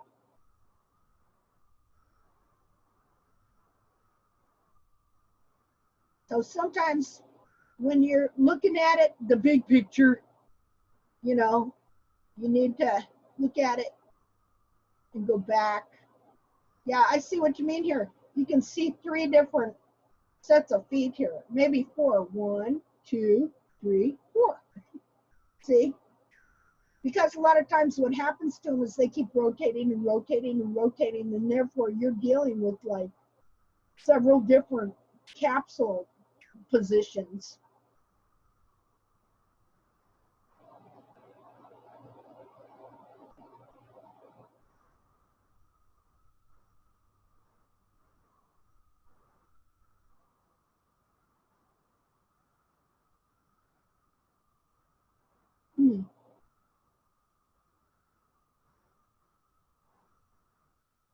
Yeah, whenever you see, you know, that curve down like that, you know that, see, because the coronary band is supposed to be perfectly straight. At an angle, yes, you know, but perfectly straight like this, like, just a minute here.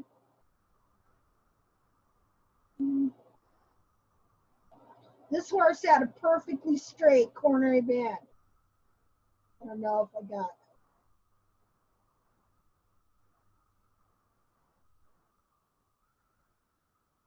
Man, and his hoof capsule was hard to pull off. You know what that is? That's one of those, now I forgot what they're called, but they got a little crank on them, a tie-down strap, not like a horse tie-down strap, but like where you put the hook on your truck and then you flip the strap over and you got that little thing that you crank. I Yeah, had to, yeah. yeah, I had to hook it to something. I had to pull this horse's hoof capsule off with that, Wow. even after soaking it for a week. You know, so this horse had a perfectly fitting heels, perfectly straight coronary band. Yeah, did not want to come off. Now that you mention you soaked this hoof before you removed the capsule, now I'm thinking about again the weather here Yeah, and the hoof soaking for so long. yeah, yeah. Now that really makes sense, doesn't it? Yeah. You know, uh, and you know, depending on the shape, like I showed you that one foot, how I just was able to pull it off with my hand. You know, and so easily. You know, because it was so compromised in the back and there were so many different leverages on it. It had a weak frog, weak heels. And then there was Molly's, who I restored the heel on, and you saw me pull the capsule off on it, and that was quite a bit harder. It was in the vise. And then there was this one I could not pull off with my hand, and I soaked it forever. I soaked it so long the skin started deteriorating. See, I haven't like skinned it. This is the hide, you know, just the hair removed. And you can see the skin itself was deteriorating, but that capsule, it was so hard to get off. And this horse was never trimmed, but unlike yours, his front feet never really got that bad, you know. Yeah. Um, Yeah, I have another horse, the horse that has contracted heels. mhm, He only got trimmed last year when he was 35 and for the first time, and he self-trimmed his toes very well. mhm. So yeah, I can definitely see, you know, with the two horses, with this founder mare, she didn't get trimmed, but the hoof growth got out of hand, and with Yeah, the other horse, he self-trimmed very well. yeah, yeah. So it's the luck of the draw for them guys, you know.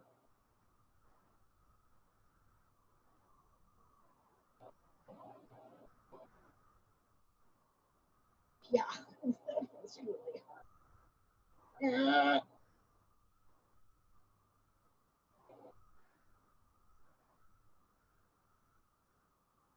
Yeah, one of them things.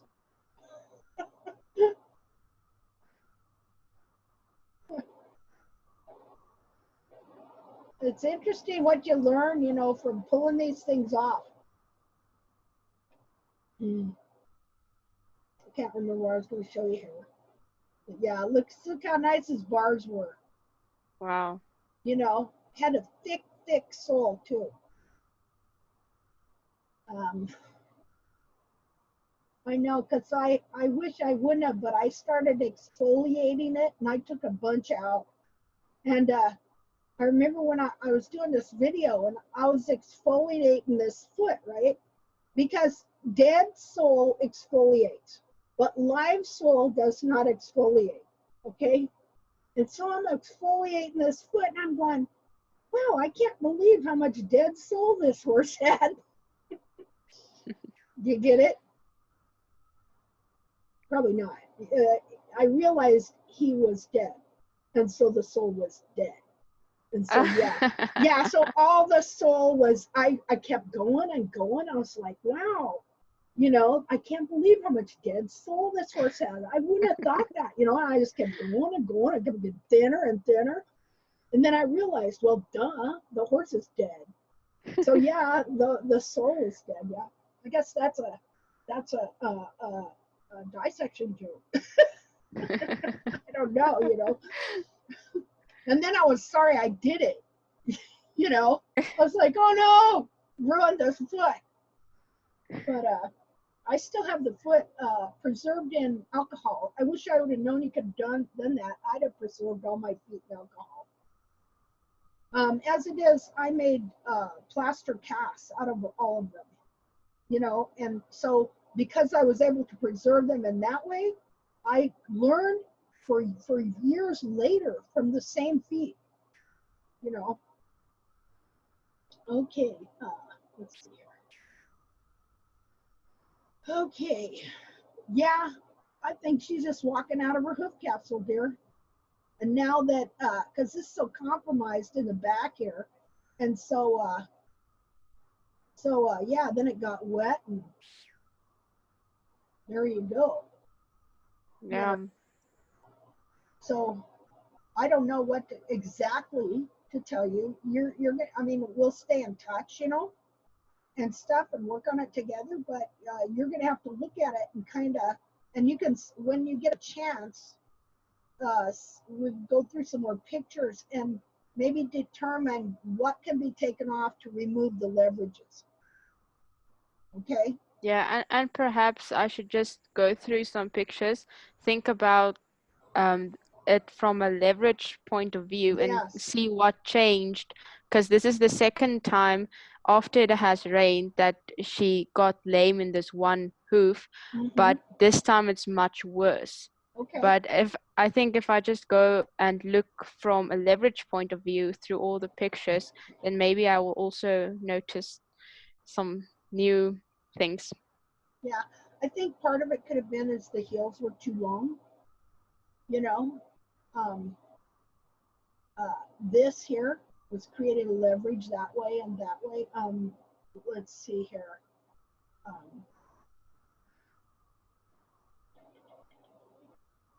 So do you think I should reset the heels perhaps? Yeah, or probably, um, sometimes it's really hard to tell a person what to do, you know what I mean? And if you do a reset on the heels, how long would you cut them down to? Well, I would look at this, and I see this is not really the heel here. Her real heel would be clear back here. This would be like this. Okay, this would go more like that. See, I always look at the coronary band groove, where the coronary band lays here. Should be like this. Oh, that's kind of funky. Okay, this, see how it's curved here? It would be clear back here. Her cartilage would be clear like that. And then her real heel is back here. Yeah, so it's all false heel. Yeah. So what part of this foot is, that's holding it under? You can see where this is kind of growing forward. You just have to be careful of this, that right in here, that it doesn't get too long. But I think too, a main thing is letting her stabilize. I mean, I got a pony that is still not right. She's not sore by any means. She gets around way well. Okay. I'll show you. Have you seen that video? Yeah, you sent it to me. I watched it. Yeah. Okay. So you know how she gets around, but she does not have good looking feet. Okay. Nothing to write home to mama about. I can show you a picture of her foot. Everybody here, have you seen that video of my pony? Who else here? I don't even know who's here now.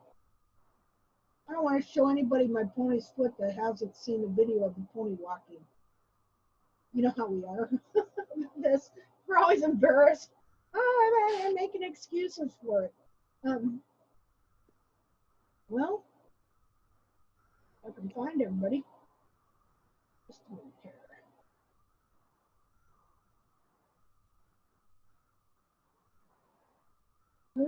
Do.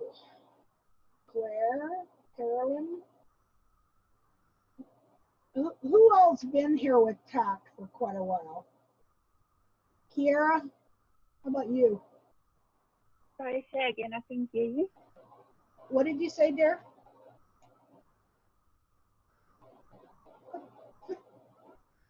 Hello? Hello? Okay, Louisa, Caroline, Claire M. Is that who we got here now? Just 4 people? Okay, well, I'll show you my pony's foot, and then you can take a screenshot of it and go scream around everybody with how horrible she is. First, I'm going to show you the video of the pony. Okay. Okay. So let's look at a video. Boy, and this is stout mare too.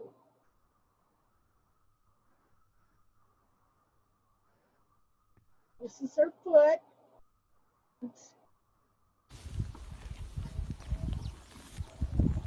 Poor girl. Now, how old is this mare? She is around, I think, 7. Oh, she's just a young thing then. Yeah, she's the youngest. Yeah, so it'd be great if, you know, you could fix her and help her out. See, I'm looking at this foot. I'm going to download this, and we're going to do a close-up here. Because what I'm seeing is not at all what we were seeing in these pictures. Yeah, that is, I took that today just to show how she's standing, because she's not putting any weight on it, Okay. and she's keeping it like that, just holding it Yeah. in front. Okay, you see this area here? Okay, you see her bulb here?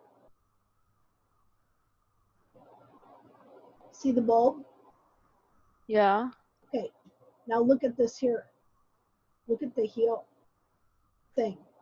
What? It's not really her heel, but look how oddly long it is. See? This goes here. Her bulb is here. Okay. If this was right, this whole thing would be up here behind her bulb and support. Instead, you've got this weird heel here. Okay. And so what I think is, because we've been looking at pictures of the foot from the other direction. Yeah. Okay, so when you take pictures, do you ever take pictures of this side of the foot? Not not enough. Okay. Like once a year. Okay. Well, see, each side of the foot is independent. And Yeah. somehow this heel, these horn tubules, grew really long. Look at them, how long they are. See them? I really should make a point of it at taking both lateral and medial side. Yeah, it's okay. You know, Yeah, let's see. usually the pictures just come afterwards. I do the trim and then I just quickly take pictures, and I usually do just 3 angles, and then Yeah, I'm on again going somewhere else. let's see. Let's look at the bottom shot. So, just a minute here. Okay, so see, that's not what I wanted to do.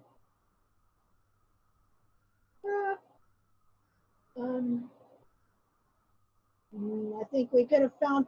I think we could have found a real culprit over on that other side there. You know. Let's see here. Is that this side? Okay, so that'd be this side here. This side. That's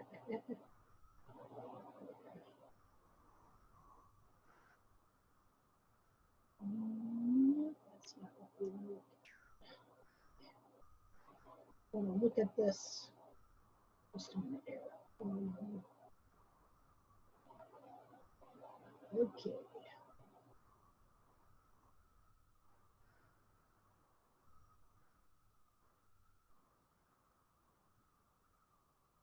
Okay, so this would be the medial side here. Okay, you see the way this is really pooched out here? Yeah. Chances are that your horn tubules here have grown way long and over this way. And this is pulling the capsule right off her foot here. That's what it looks like when I look at that. I've found this several times. Aha! You look at a different view of the foot on the other side, and you see something just catches your eye. You know. Yeah, this is a culprit right here. Let's go back and look at that again.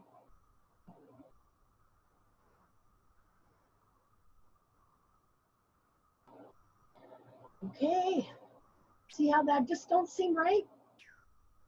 The way that is right there? So let me do a little drawing here. Okay, so you see these horn tubules. They're not too bad. You know what I mean? Okay, and your bar, the horn tubules on your bar don't look bizarrely too out of place for where the foot is either. But on that other side, and this will be interesting when you go out and you get her and take pictures. It would be interesting to see if the horn tubules here had not grown long and forward like this. You see what I'm saying? Yeah. And then push that heel out. So you see how that would create a lot of leverage Yeah, definitely. right there.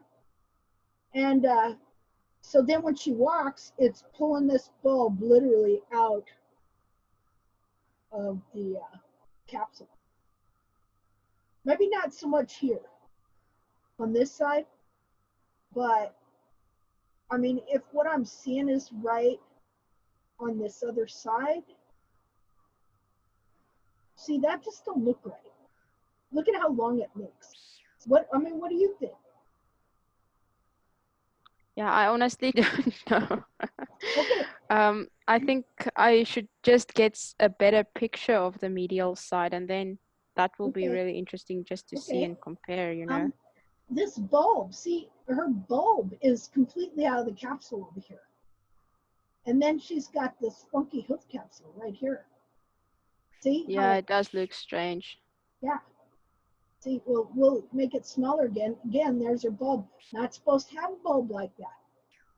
See, and look at how this curves down right here, but you got this bulb sticking out clear back here. You know? Yeah, and I'm thinking now, like, she is basically just tipping her hoof forward, but even keeping that in mind, it still looks weird and strange. Yeah, this is definitely not right here. It's my hair.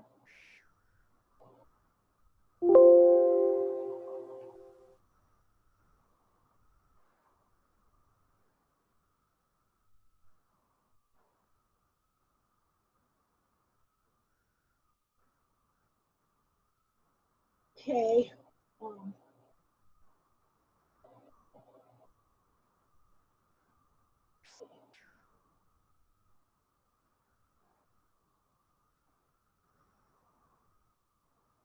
Okay, so here's her cartilage. Okay, and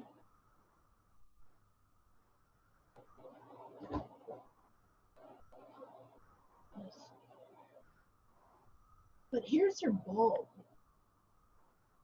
Oh, that don't show up very good. Just a minute. Too yellow.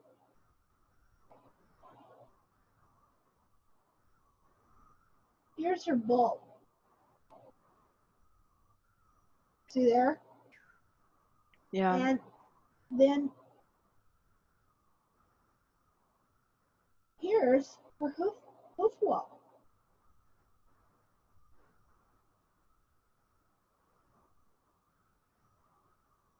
See, her foot is, you see how this would create a leverage?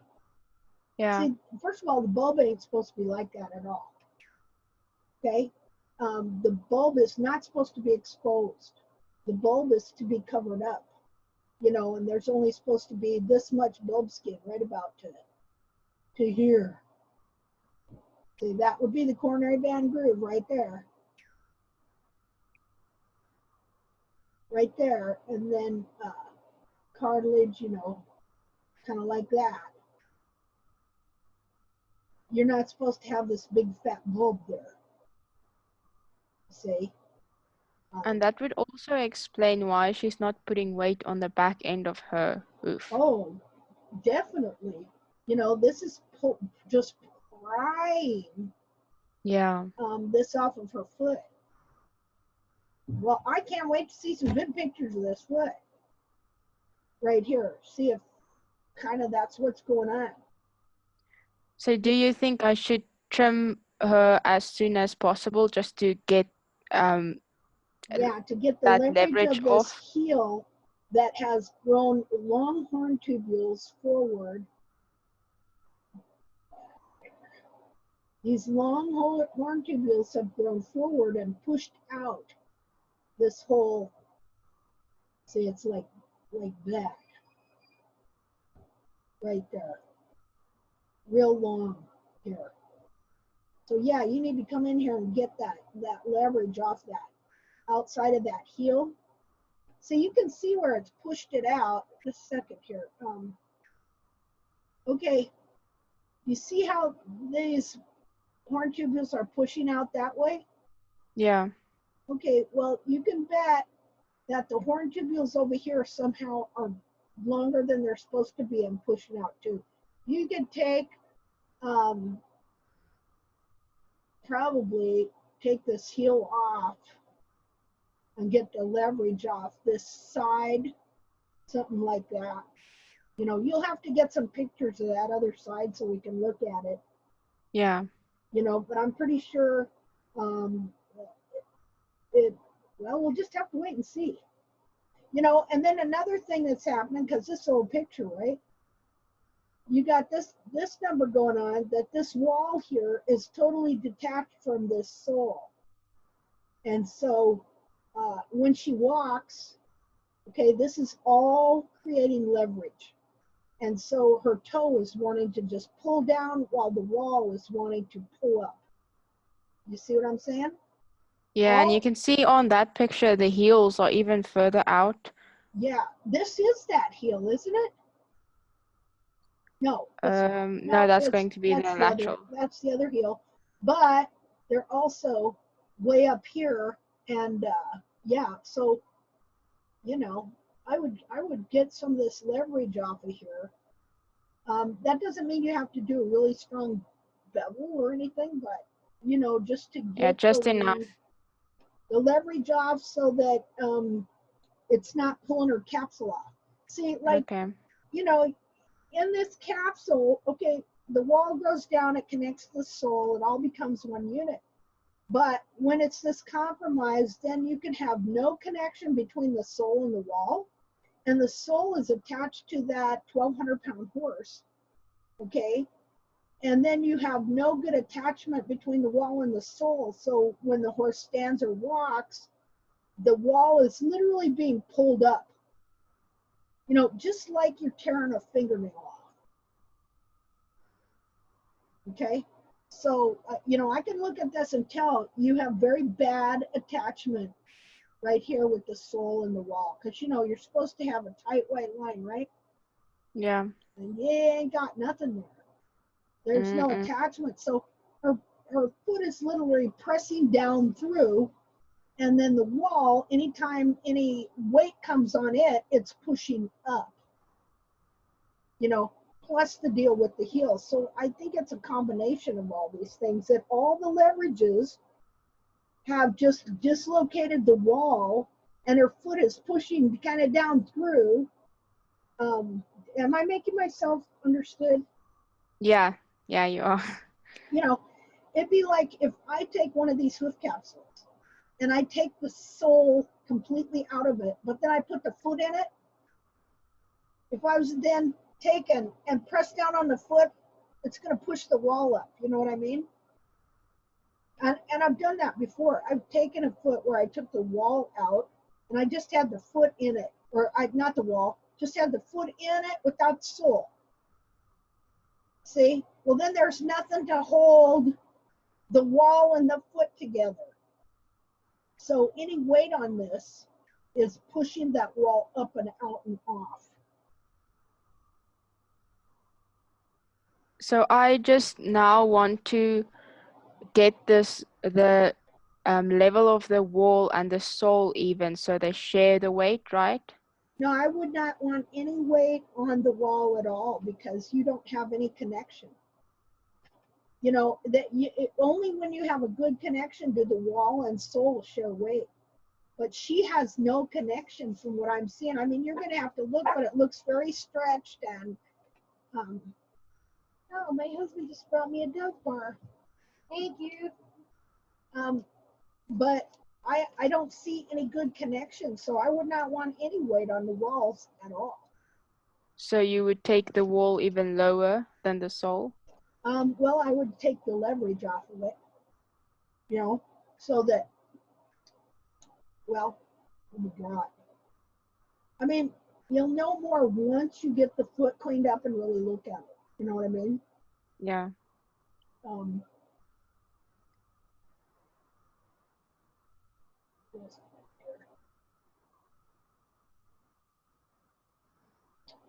Like, well, that's not wide enough.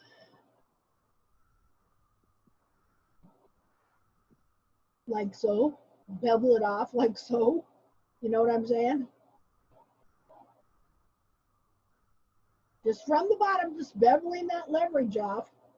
I'm not saying thin it out a whole bunch from the top, take, you know, but I'm saying so that when that horse is standing, there's no pressure out here pulling that wall away from her foot. I mean, you're going to keep her contained for a while anyway, right? Yeah. So, you know, you want her in a place where she can't move around a lot. She's got easy access to water and food. Can you do that? Yeah, we are doing it from okay. from today. Okay. And so when I take the leverage off, I can go into the laminar wedge then, but not too much, so I'm doing a very large bevel on it. Right. You don't want to bring the toe back per se. And you definitely want to clean up these bars. Yeah. You know. I mean, this looks a lot different than this one here. You know? Yeah, yeah, that was a freshly trimmed, oh, well, I tried my best, but after the trim, that photo was taken, and yeah, this and is before. Yeah, and that's okay, but you can really see a difference here in these bars. This bar and heel and everything has been pulled forward. And look at the stretch periopal skin on the bulb here.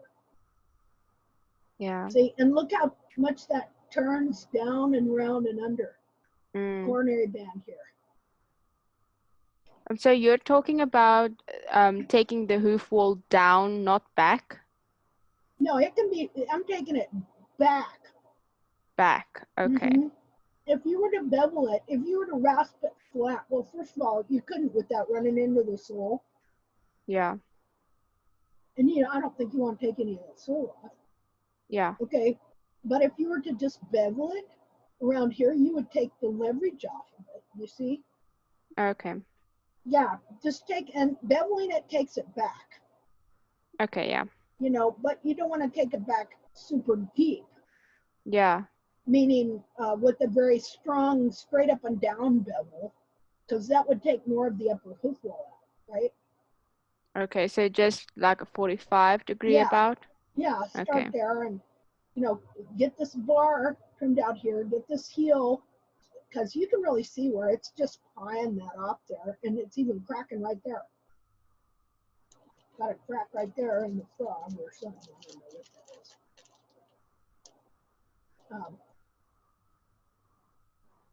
Yeah, get the leverages off, clean up the heels, give her an opportunity to let that hoof capsule adhere back to her in her foot. Okay, I'm going to try that.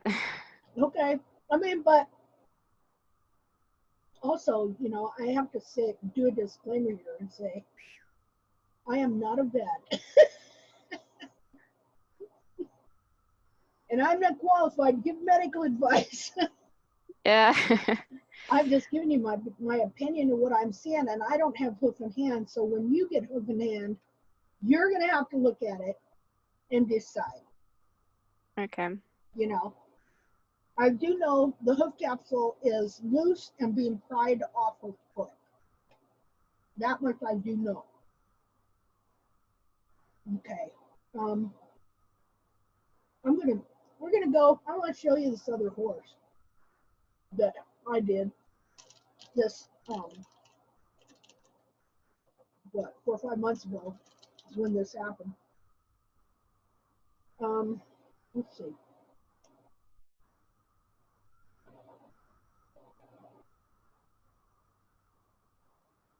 Ooh, sunny. Okay. We'll go through, just kind of look at these pictures, and then I'll play some of these videos.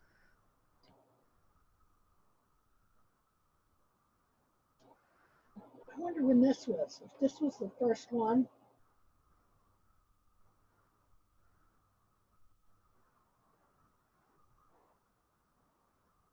I think this was later, after I straightened him up some.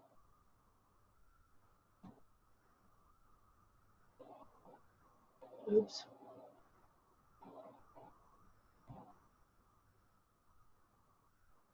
Yeah, this was later because I'd already straightened him up, but you can see how he'd had abscess here. And eventually his whole sole came off and there was a new sole underneath. And so he had totally mechanically foundered.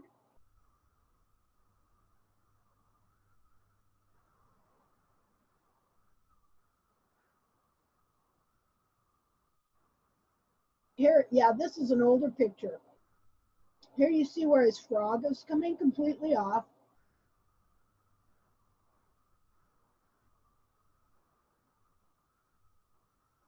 Isn't that interesting? Okay, now, so this is what you got to think about. What if this happens to a horse, but none of this comes loose? It just dries and stays on the foot, while a new foot is growing underneath. You know, I wonder how many horses have been put down due to that. The guy has nice cows, don't he? Look at they look like they've been cloned. That's why I took pictures of them. These are all first calf heifers. So anyway, I had him in boots while he was growing a new sole. And while I was keeping the leverage of the wall off there. And let me tell you what works good in boots is socks. Literal socks.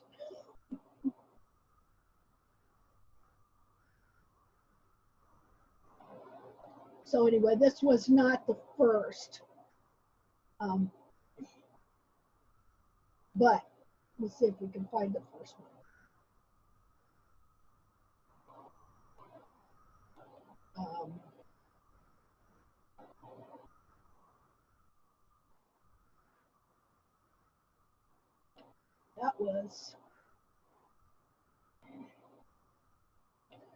That was on November 11/22.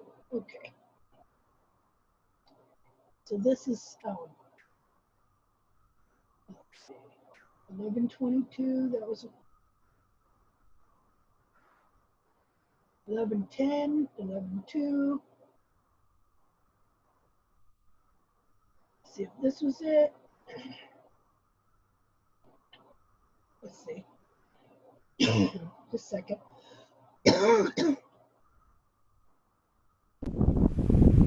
Okay, so here's Sunny, and we're on like week 4 Okay. of This is week 4. his mechanical laminitis bout, and where he's sloughing the soles, and on this one foot sloughing the frog. Now the frog was disattached. Can you hear that? I'm talking about the frog stay. In the same. Can you hear this? What I'm saying? Hello? Hello. Oh, can you hear what I'm saying in this video? Yeah. Okay. Way that I would take a hoof capsule off. I'll get in there and get the frog stay loose first. Then if I can get one heel, I can just zip the capsule right off. So it was very interesting to see how the frog had separated in the same way that I would take a hoof capsule off.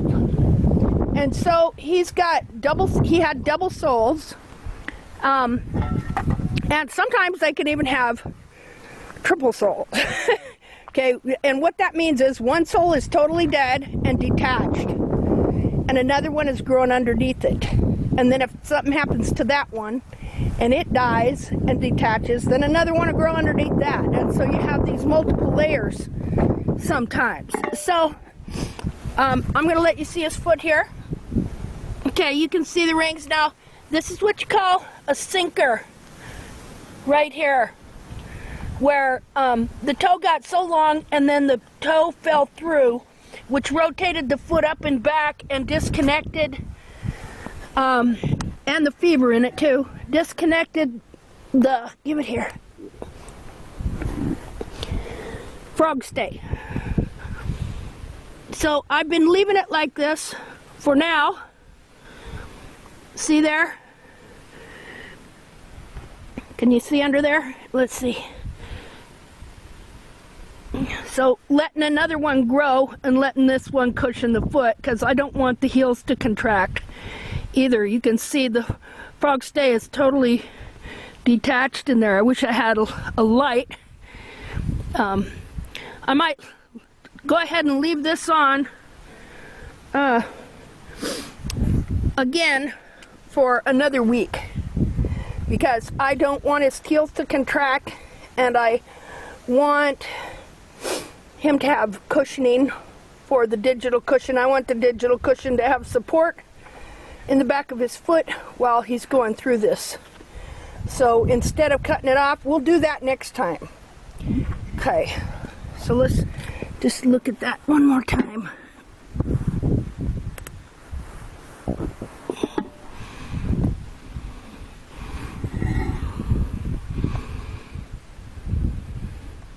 Again, see, I'll cut this skin right here, and then I'll get my thumb underneath there and I'll pull that frog stay out.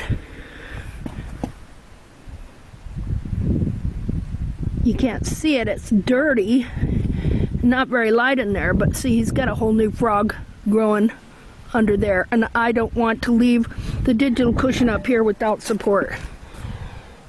Okay, so that's that. So now I'm going to get ready to trim up these 2 feet. We didn't really look at the sole. You're going to see that there's multiple layers, some good, some not. See?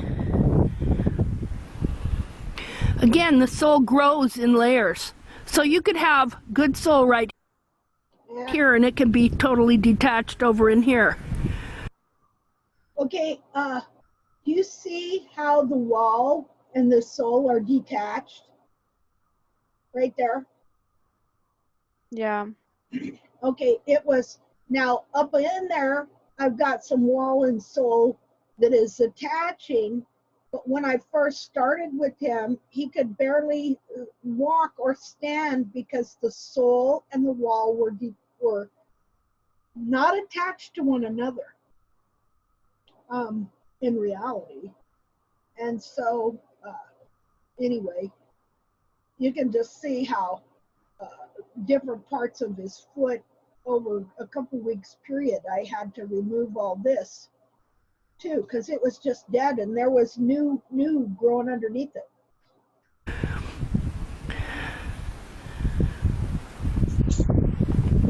Oops. So see that?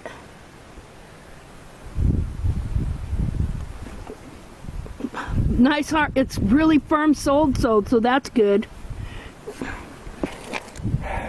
He lost the boot on that foot.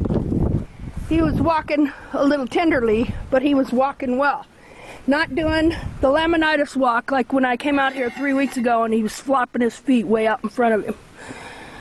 Okay, here's the other foot. As you see, this frog did not become detached. The frog stay right here. Still good, supporting the digital cushion of the foot, the frog stay, which goes clear up into here.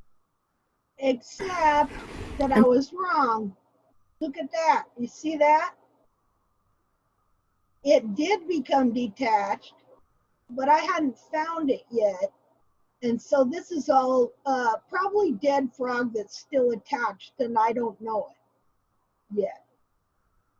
I think it was after this trim, this got bigger. When I was standing there doing this, I didn't see that little crack there. Can you see that? Yeah. Yeah, that's showing that the whole thing there's an issue here. Supports the digital cushion of the foot. Now the frog stay is part of the hoof capsule.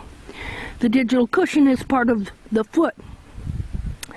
The frog stay grows from the frog corium, which covers the digital outer part of the digital cushion and forms the frog. And so the frog stay grows clear up into here to support the digital cushion that's up in here. See, when a horse doesn't have one, you'll see that they're real hollow in here, or there's a big gap right here. So this is really good. He's got really good, firm, good support. I keep moving the camera. Okay, now you can see, okay, the sole is very firm right here, where I peeled it out from last week. The sole is good, nice and firm. We're gonna just thin out a little bit in here and kind of trim up the frog in here a little bit and see what happens. Okay, boot him again. Okay. So it took 2 months really to finally get him so he could just walk. The owner, I couldn't get out there for a week, and the owner took the boots off of him and let him out, and he started foundering again because his feet were not stabilized enough to just let him run loose. And this is the mistake a lot of people make, and also because of barefoot, telling them they gotta have movement. Well, okay, let me rip your fingernail half off and send you out here to dig a ditch with your hands. Okay, it's the same logic.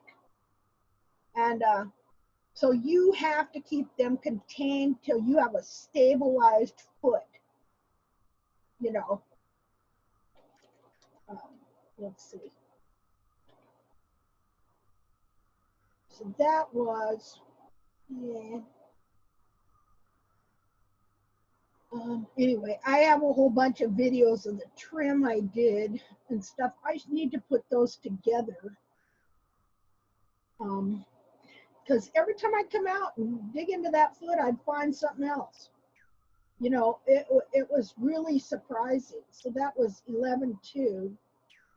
Let's see. Who was this? That's 11-22. Well, Linda, I actually have to go right Okay. now, but thank you so much for Okay. doing this. And it really helped me see things from a different perspective. Okay, well, great, awesome. All right, well, I'd kind of like to go myself. But I enjoy doing this and everything. Well, yeah, I'm glad that helped, and please keep me updated. I really want to see what the side of that other foot looks like. And I know now, just from looking at this, that even more you're going to be able to see where she's just prying her own hoof capsule off. Yeah. Okay, awesome. Well, then I will be seeing you, I guess. Yeah. Thank you very much. Well, you're sure welcome. Okay, bye-bye. Bye. Now I just got to find where I'm at here. Okay, who's left here? Hey, everybody. Me. Can I ask you something, Linda? You bet, you bet. You know, with these heels that are folded under, just like you've shown us, and the frog is peeling off, Mm-hmm. and we're thinking that's like frog corium underneath. Could it actually be the bulbs that are folded under rather than sort of like getting a false frog on there? Yeah, that can happen too. The bulbs get totally folded underneath. Because it sort of looks like it's more, I don't know, more I'm seeing It looks like it's a continuation of the bulb that's pulled under when I'm seeing some of these ones that are coming off. Yeah, well, you're absolutely right. You know, let me show you this this video thing I got. Can you tell me what time it is with you now too? It's 2:34 in the afternoon. Let's see, Two. file, recent project.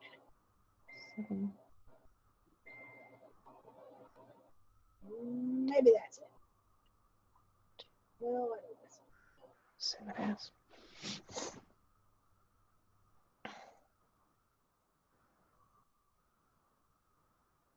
Okay.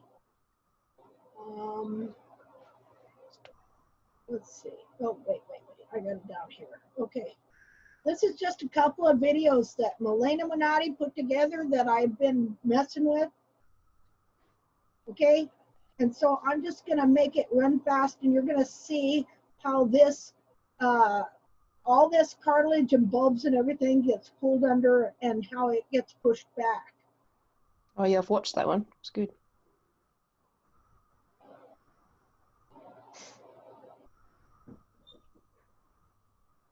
This is a different one here where she shows the gradual changing of the horn tubules and what it does, how they're like dominoes and they push each other, and how, now watch the back of the foot. See how that starts pulling that down?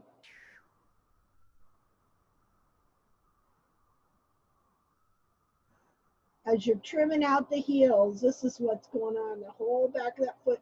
The only thing it's not showing here is how as you're pulling it down, it's also moving forward and getting shorter, like in length from here to here. Another thing is the leverages on the hoof capsule now start making the wall go this way, because everything on the hoof capsule is pulling down and going this way, while the foot wants to stand the way it wants to stand. You know, this cartilage wants to move up. This foot wants to stand a certain way, regardless of what you're doing to the heels. It knows, you know, it's attached to a 1,200-pound horse. It's a way it stands, and there's only one way it stands, regardless of what's going on with that hoof capsule. Now, the hoof capsule can pull it all into whatever, but you're creating leverages to where the hoof capsule is going the exact opposite direction. Okay. Okay, here I kind of showed it. I shortened this up. See what I mean? So this is a good foot, and this is what it looks like when all that, just what you're saying, how the bulbs are pulled down. And the coffin bone ends right about here. This can actually be pulled down and compressed into a foot that's only this long, when this is how long the foot is supposed to be. Okay. And then she shows it there, see?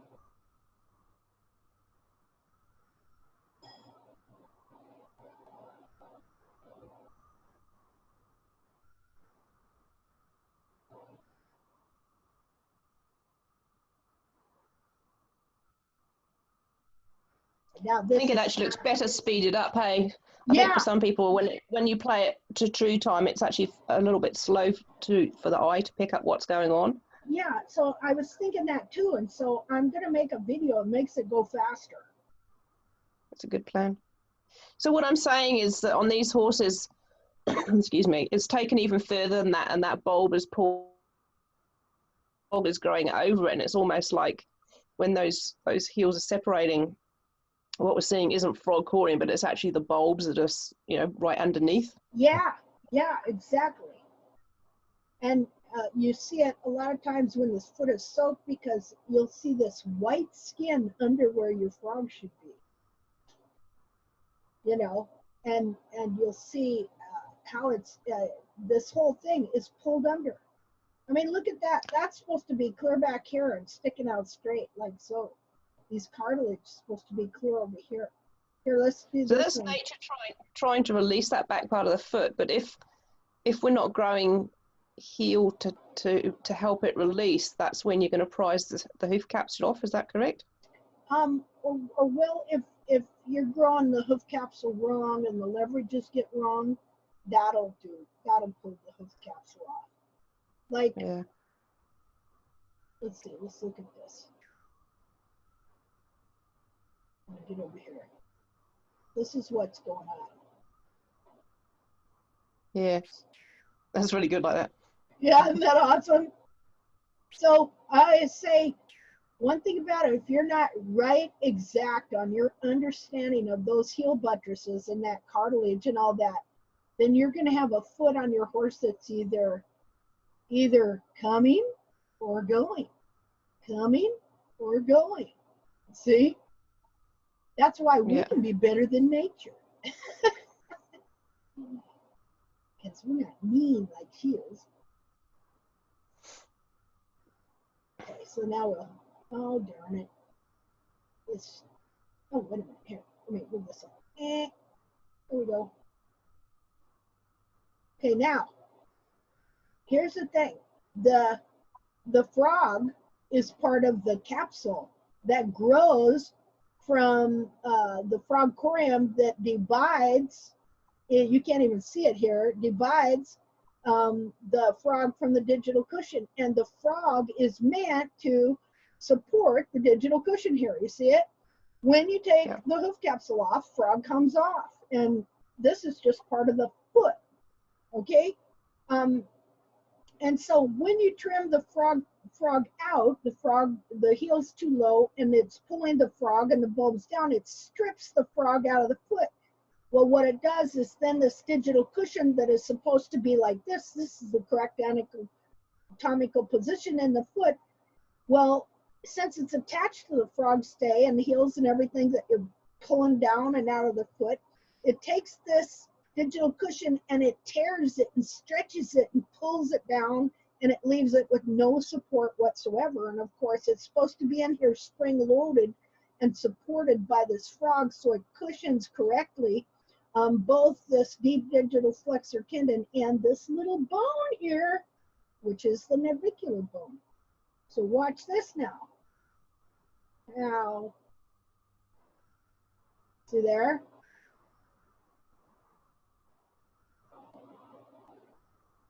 And this right here is what Dr. Boker thinks is a firm, strong digital cushion. They think the digital cushion is growing when it does this. See?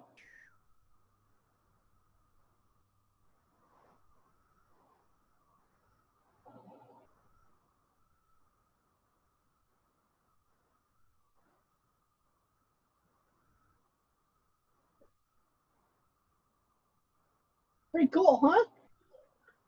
Yeah, it's good like that. Yeah, it really drives the point home, doesn't it? And it shows you too why it takes so long for us to restore these feet, because you're not just restoring a hoof capsule, you've got to move the whole internal foot back up. So anyway. So can you tell me something that with trimming could cause a really fast onset of string halt type response? Yeah. No. I'm going, yeah, but no. I don't know because just a minute here.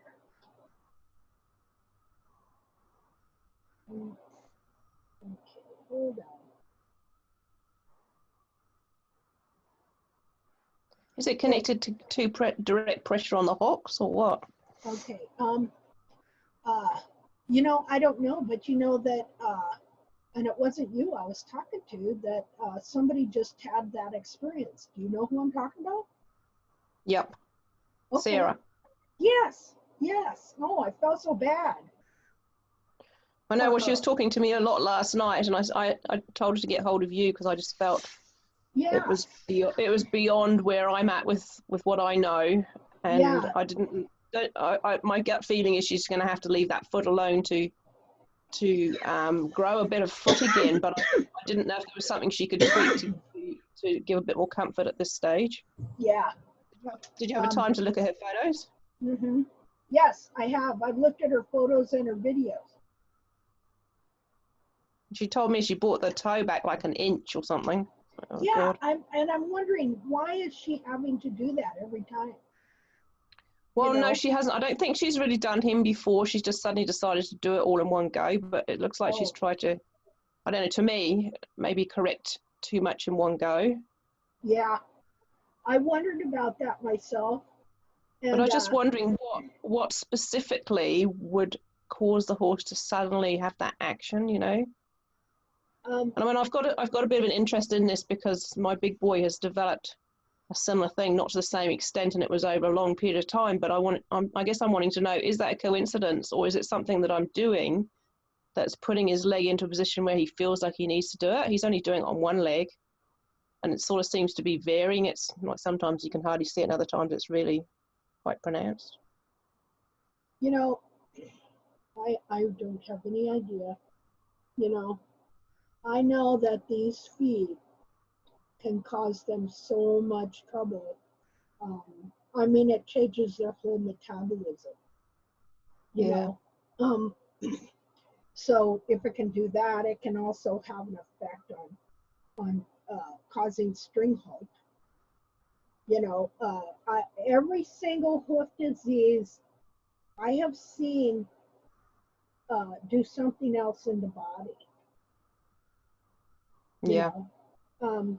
Just like Louisa was talking about the differences she's seen in 36-year-old horse, because he's getting heels now and some support and things like that. His gait, she does that. I don't know if I can pronounce it. Myofascial massage, you know, on horses with muscle problems, and just how their muscles changed, you know, when the feet were right. The foot affects everything. Oh, definitely. You know, so, you know, it has to be a combination of things, you know, because I was seeing, you know, that horse has really extremely weak and bad feet, you know, in the front.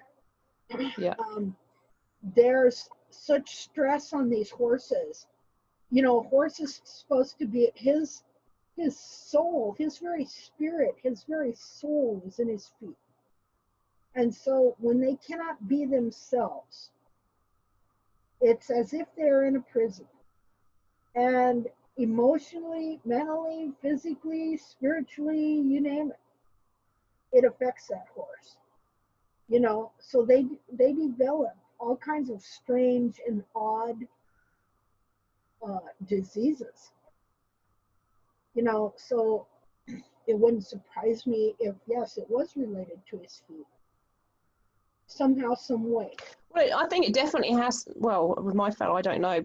I've got my fingers crossed that, you know, as time goes on, he's going to possibly come right again. But I don't know. It's been a long time that he's developed these symptoms now. But as far as Sarah goes, I mean, obviously she was pretty frightened last night when he suddenly starts moving so badly and didn't really know what to do. And and I don't know. I mean, she wrapped his front feet in boots, but I kind of felt the boots plus padding might have actually enhanced the pressure on his soles, because that could be. She'd removed all the wool and everything. So I don't know.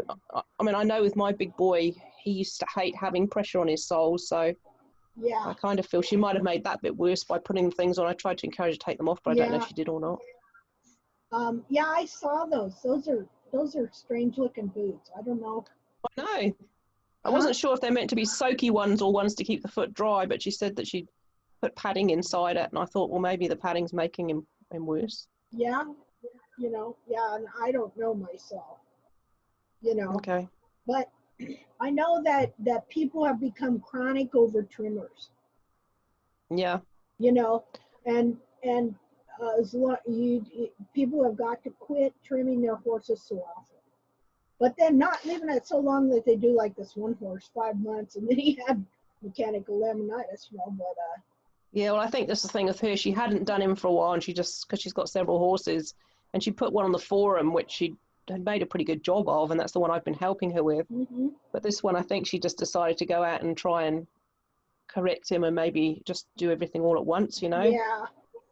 Yeah, and sometimes people aren't reading the foot right, and they might see something in a video and go, I'll do that, and maybe that wasn't the right thing to do for that particular, At that deal and time, yeah. time. It's really hard to do these videos and try and help people, because and two, I myself have made a lot of mistakes, and Yeah. so Well, that's the way we learn, isn't it? yeah, but unfortunately, then if somebody comes behind me and sees something I do and thinks, well, it's time to do that to that horse, then, when I learned later, no, you should wait on that, or no, you shouldn't do it at this time, or, it's just, I don't know. It's really hard. Even with the video that we're just doing now, and talking to Louisa and stuff, and she said, well, what do you think I should do? Well, I know the problem. I know most of the problem here. I'm not always sure what you should do exactly. I do know that sometimes if you just quit trimming for a while, not on that horse needs some serious help, but some of these horses are chronically over-trimmed. And then if you don't trim them, you can't just go in and boom, do that either. So I don't always have the answers for people. Hmm. So if you've got a horse and we're trying to keep the frog in its correct anatomical shape, but it wants to spread out, Mm-hmm. is it good to keep going and doing that fairly regularly, or should you let it do its thing and then come back and make a big change? Like, to me, it seems better to do little and often rather than not doing anything for several weeks and then suddenly coming and whacking a shitload off it. Oh yeah, I think that'd be good. I mean, a lot of stuff you have to make up your own minds on, and then you read your horse and you go, well, maybe I should have done that.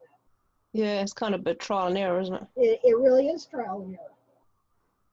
And plus, you got people learning at the same time. It's that, it's not the ideal situation for anybody to be in, to learn and trying to correct your horse at the same time. And it's even worse now. We're all on lockdown and we can't go and help people. Yeah, we can't. I wish I could be more helpful to people. I wish I, had every answer to be able to give people, but there's so many variables in this with the person, with the horse, where the feeder at, what the person's knowledge is, you know, but we're in a better position than we were 10 years ago. Yeah. So, I am not a professional. I'm just a horse owner who needed to save my own horses and happened to be obsessive, about wanting to understand things. And so, this isn't something I ever planned out for my life at all. No, yeah, I realize that. Yeah. And so I don't, I do not have all the answers. But the good thing is you got people like Lace Lynn and Linda Bandenelzen and Allison Swift, Reza. that are, and Reza, yes, can't forget him. I just haven't talked to him much lately. I'm always talking to gals. You have these people who are trimming lots of horses and they're learning lots of things and stuff. And so they're adding so much knowledge to this, Yes, and their experience. It's great, So, somebody down the line will have way more answers than we do. I feel, really bad about that poor horse, and the way he was walking and the spin halt, That would freak me out too. But I guess mostly what she's going to have to do is just wait for a bit of foot to come back. That's right. That's all you can do. I went through times like that where, I thought I was doing the right thing because of barefoot trimming and what they teach you. And then, your horse did not think so. you know, and yet I still thought that that wild horse foot was right around the corner at the next trim. And then your horse becomes your guinea pig, basically. Now, you're not meaning to make him into that, but that is what they have made him into. You and your horse are their guinea pig, you know. And their trims didn't work, but they could never come around and say so, you know. So now we know that. When you were talking to, was it Louise or somebody earlier? Yeah. Where you are relieving the wool on that foot that's laminitic, would you relieve the wool in the same way on flares that are in the heel area? Well, I did on this horse. I did recently. I mean, there's been times I didn't, but then there's been times I did because I was unsure of what to do. So I can show you some pictures of this horse I did recently. That's at the same place as this other horse that got the mechanical laminitis. And these are two horses that I trimmed their heels out of for 10 years. Okay. But they're owned by an older guy that never rides, you know, so. And when he was riding, I put some, he has boots. And I also had shoes we put on him at one time, you know, those plastic composite shoes. Let's see here. Well, gotta remember where he's at. Maybe he's got her twins. Sentimental. Take it.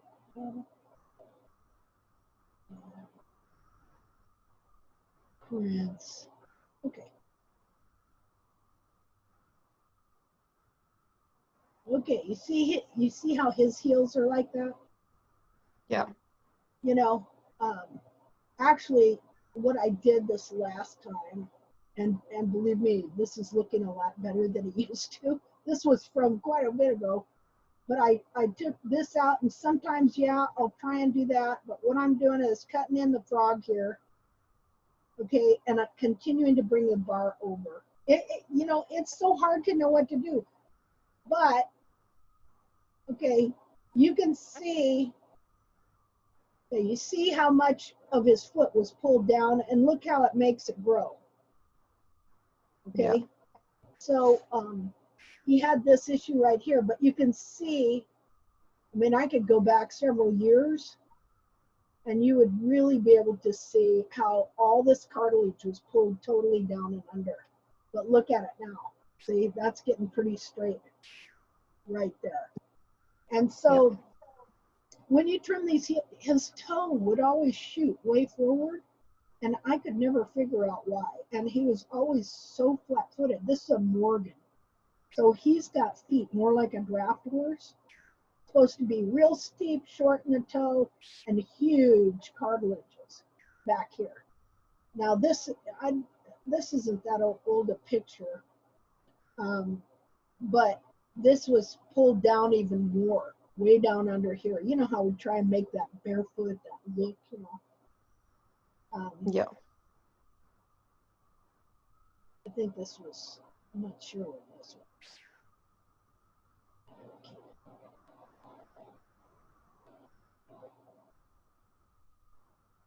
But anyway, slowly his heels and his cartilage here is coming up.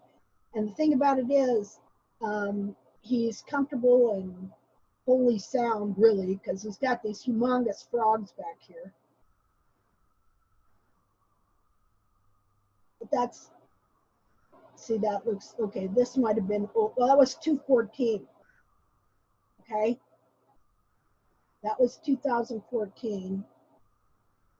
And this is just in February. See, all this here has been pushed up more. It looks like you've got more of a sort of fold in the actual wool where that crack is that bulging out right here? laterally, more caudally? Yeah, Yeah, this crack showed. Well, that was 2014. It's like the front's coming back, but the back isn't really shifting out, is it? It's not letting go. Well, see, over here, this crack hadn't really shown up very well yet. Okay, Yeah. See how long this, you know how I'm always talking about how the horn tubule here should not be longer than the toe? Yeah. You know, and we just weren't noticing how when you trim the heels out, all these horn tubules started growing forward and longer. You know, so now, you know, look at it. Even though there's this crack here, which is in the same spot, okay, look at the length of it compared to the toe as compared to the length here compared to the toe. See the difference? But behind that, it looks like those tubules are not wanting to back up, so the whole hoof wall is bulging laterally. Is that correct? Yeah, or is that just it is bulging. Yeah. You know, you can see that. Let's see.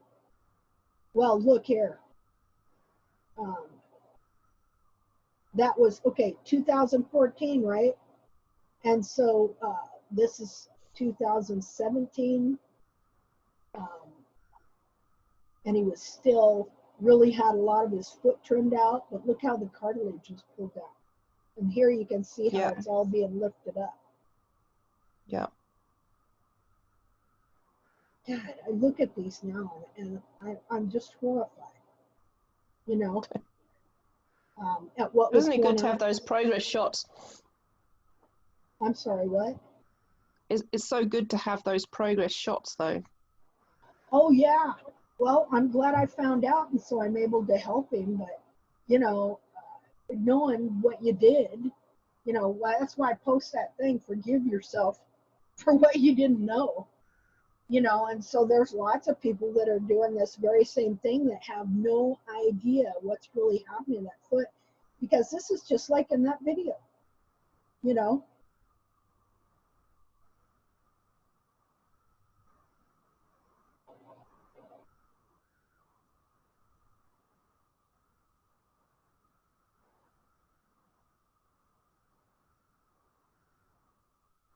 Yeah, you can see how it pushes the heels out. And then that pulls the frog corium wide, and then it fills up with frog right here. And it's just one thing after the other, you know, distorting that foot by that time.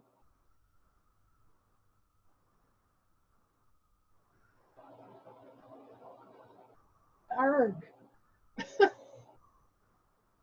That's horrible.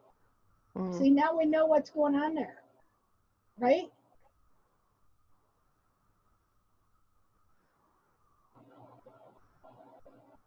Well, this is a markup I did for somebody today. Okay, this is a pony, a Connemara pony. Okay, and she's doing good. There's a lot of hoof capsule coming in, but you see this? You see this area right here? You see where the bulb is? Yeah. Okay, this hoof wall has to keep growing and push all that up so that this is solid hoof wall and push that cartilage up. So that's kind of where I'm in a bit of dilemma, because like I'm wanting to push heels up, but it's just flaring out sideways rather than pushing up. So it's like if you shorten it, you know, it's not pushing up obviously, but it's just growing out rather than vertically anyway. So it's like a lose-lose battle at the moment. Well, why don't you take some pictures of it so I can look at it? Because there might be something holding it up that you're not realizing. Okay. Because, okay, when all this is pulled down and under, everything is growing from a different position, and all the sole and the heel and the bar and the frog grow in the shape of the way the foot has been pushed. And it actually then becomes a prism that holds everything there together. You know, so it could be something that you're not releasing enough to allow it to start growing. Okay, I'll go and take some pictures today. And pushing in. Now, she was saying that her foot wasn't growing, but I said, yes, it's growing, but you're not seeing the growth come out here. It's slowly adding bits and pieces in here. Yeah. you know, um, and different things hold that up. Like, well, just like I showed you on that one horse's frog. I thought he had a good frog, but then there was that little teeny crack there that was showing, nope, that's a dead frog. Yeah. Yeah. So that dead frog would hold that foot in the wrong position and not let the new and the fresh and the healthy come in. Because it's a little bit of everything has to go on. It's back and forth, back and forth. The foot changes a little bit, the hoof wall grows in a little different spot, and then that helps support that, and then the foot changes a little bit, and the hoof wall grows in a little different spot. A little frog changes here and adds a little frog stay, which wants to push it up, which, see what I'm saying? Yeah. You're doing this shuffling back and forth dance. And so, but the good thing is we're learning more and more and more. Just this deal with this foot here, let's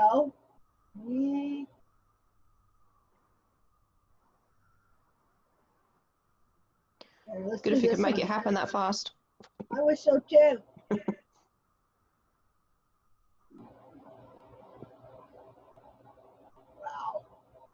Wow. There's what you want.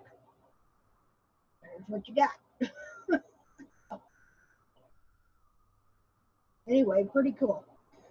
Well, okay, I'm going to let you ladies go. Is there anything else? That's great. Thank you. Okay.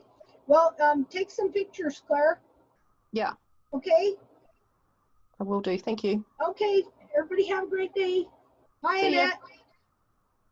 You too. Bye. Bye, Annette.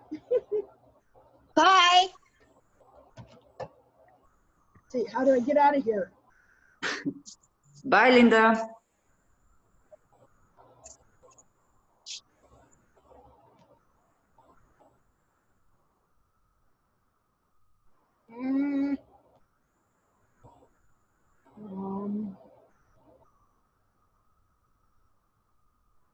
I'll share.